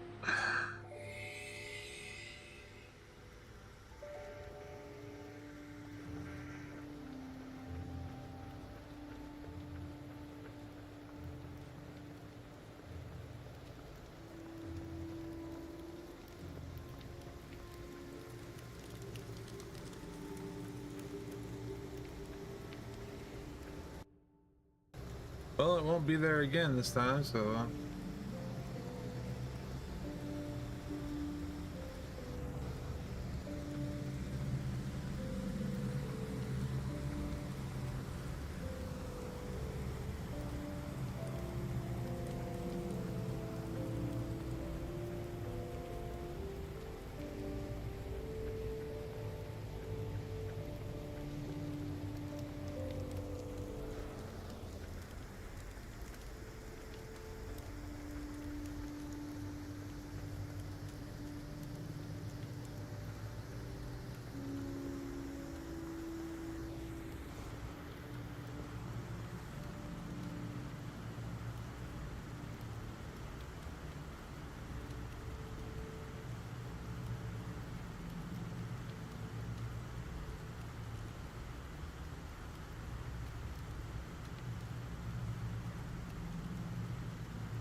that.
It was on that day that the Char discovered a way around the Great Wall.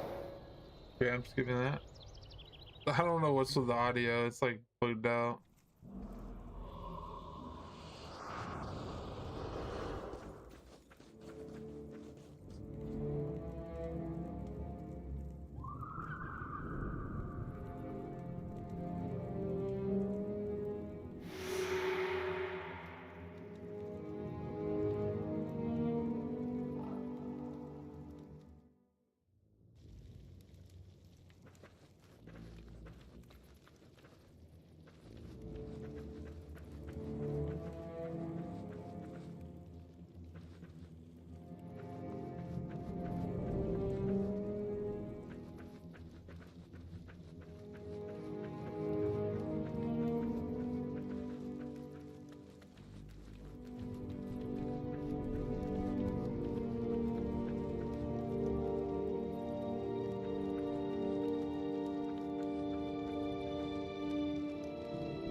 All right, yo, I'm getting tired. I'm like really tired. I will talk to y'all later. I hope everybody has a good one, and I'll see y'all next time. Peace.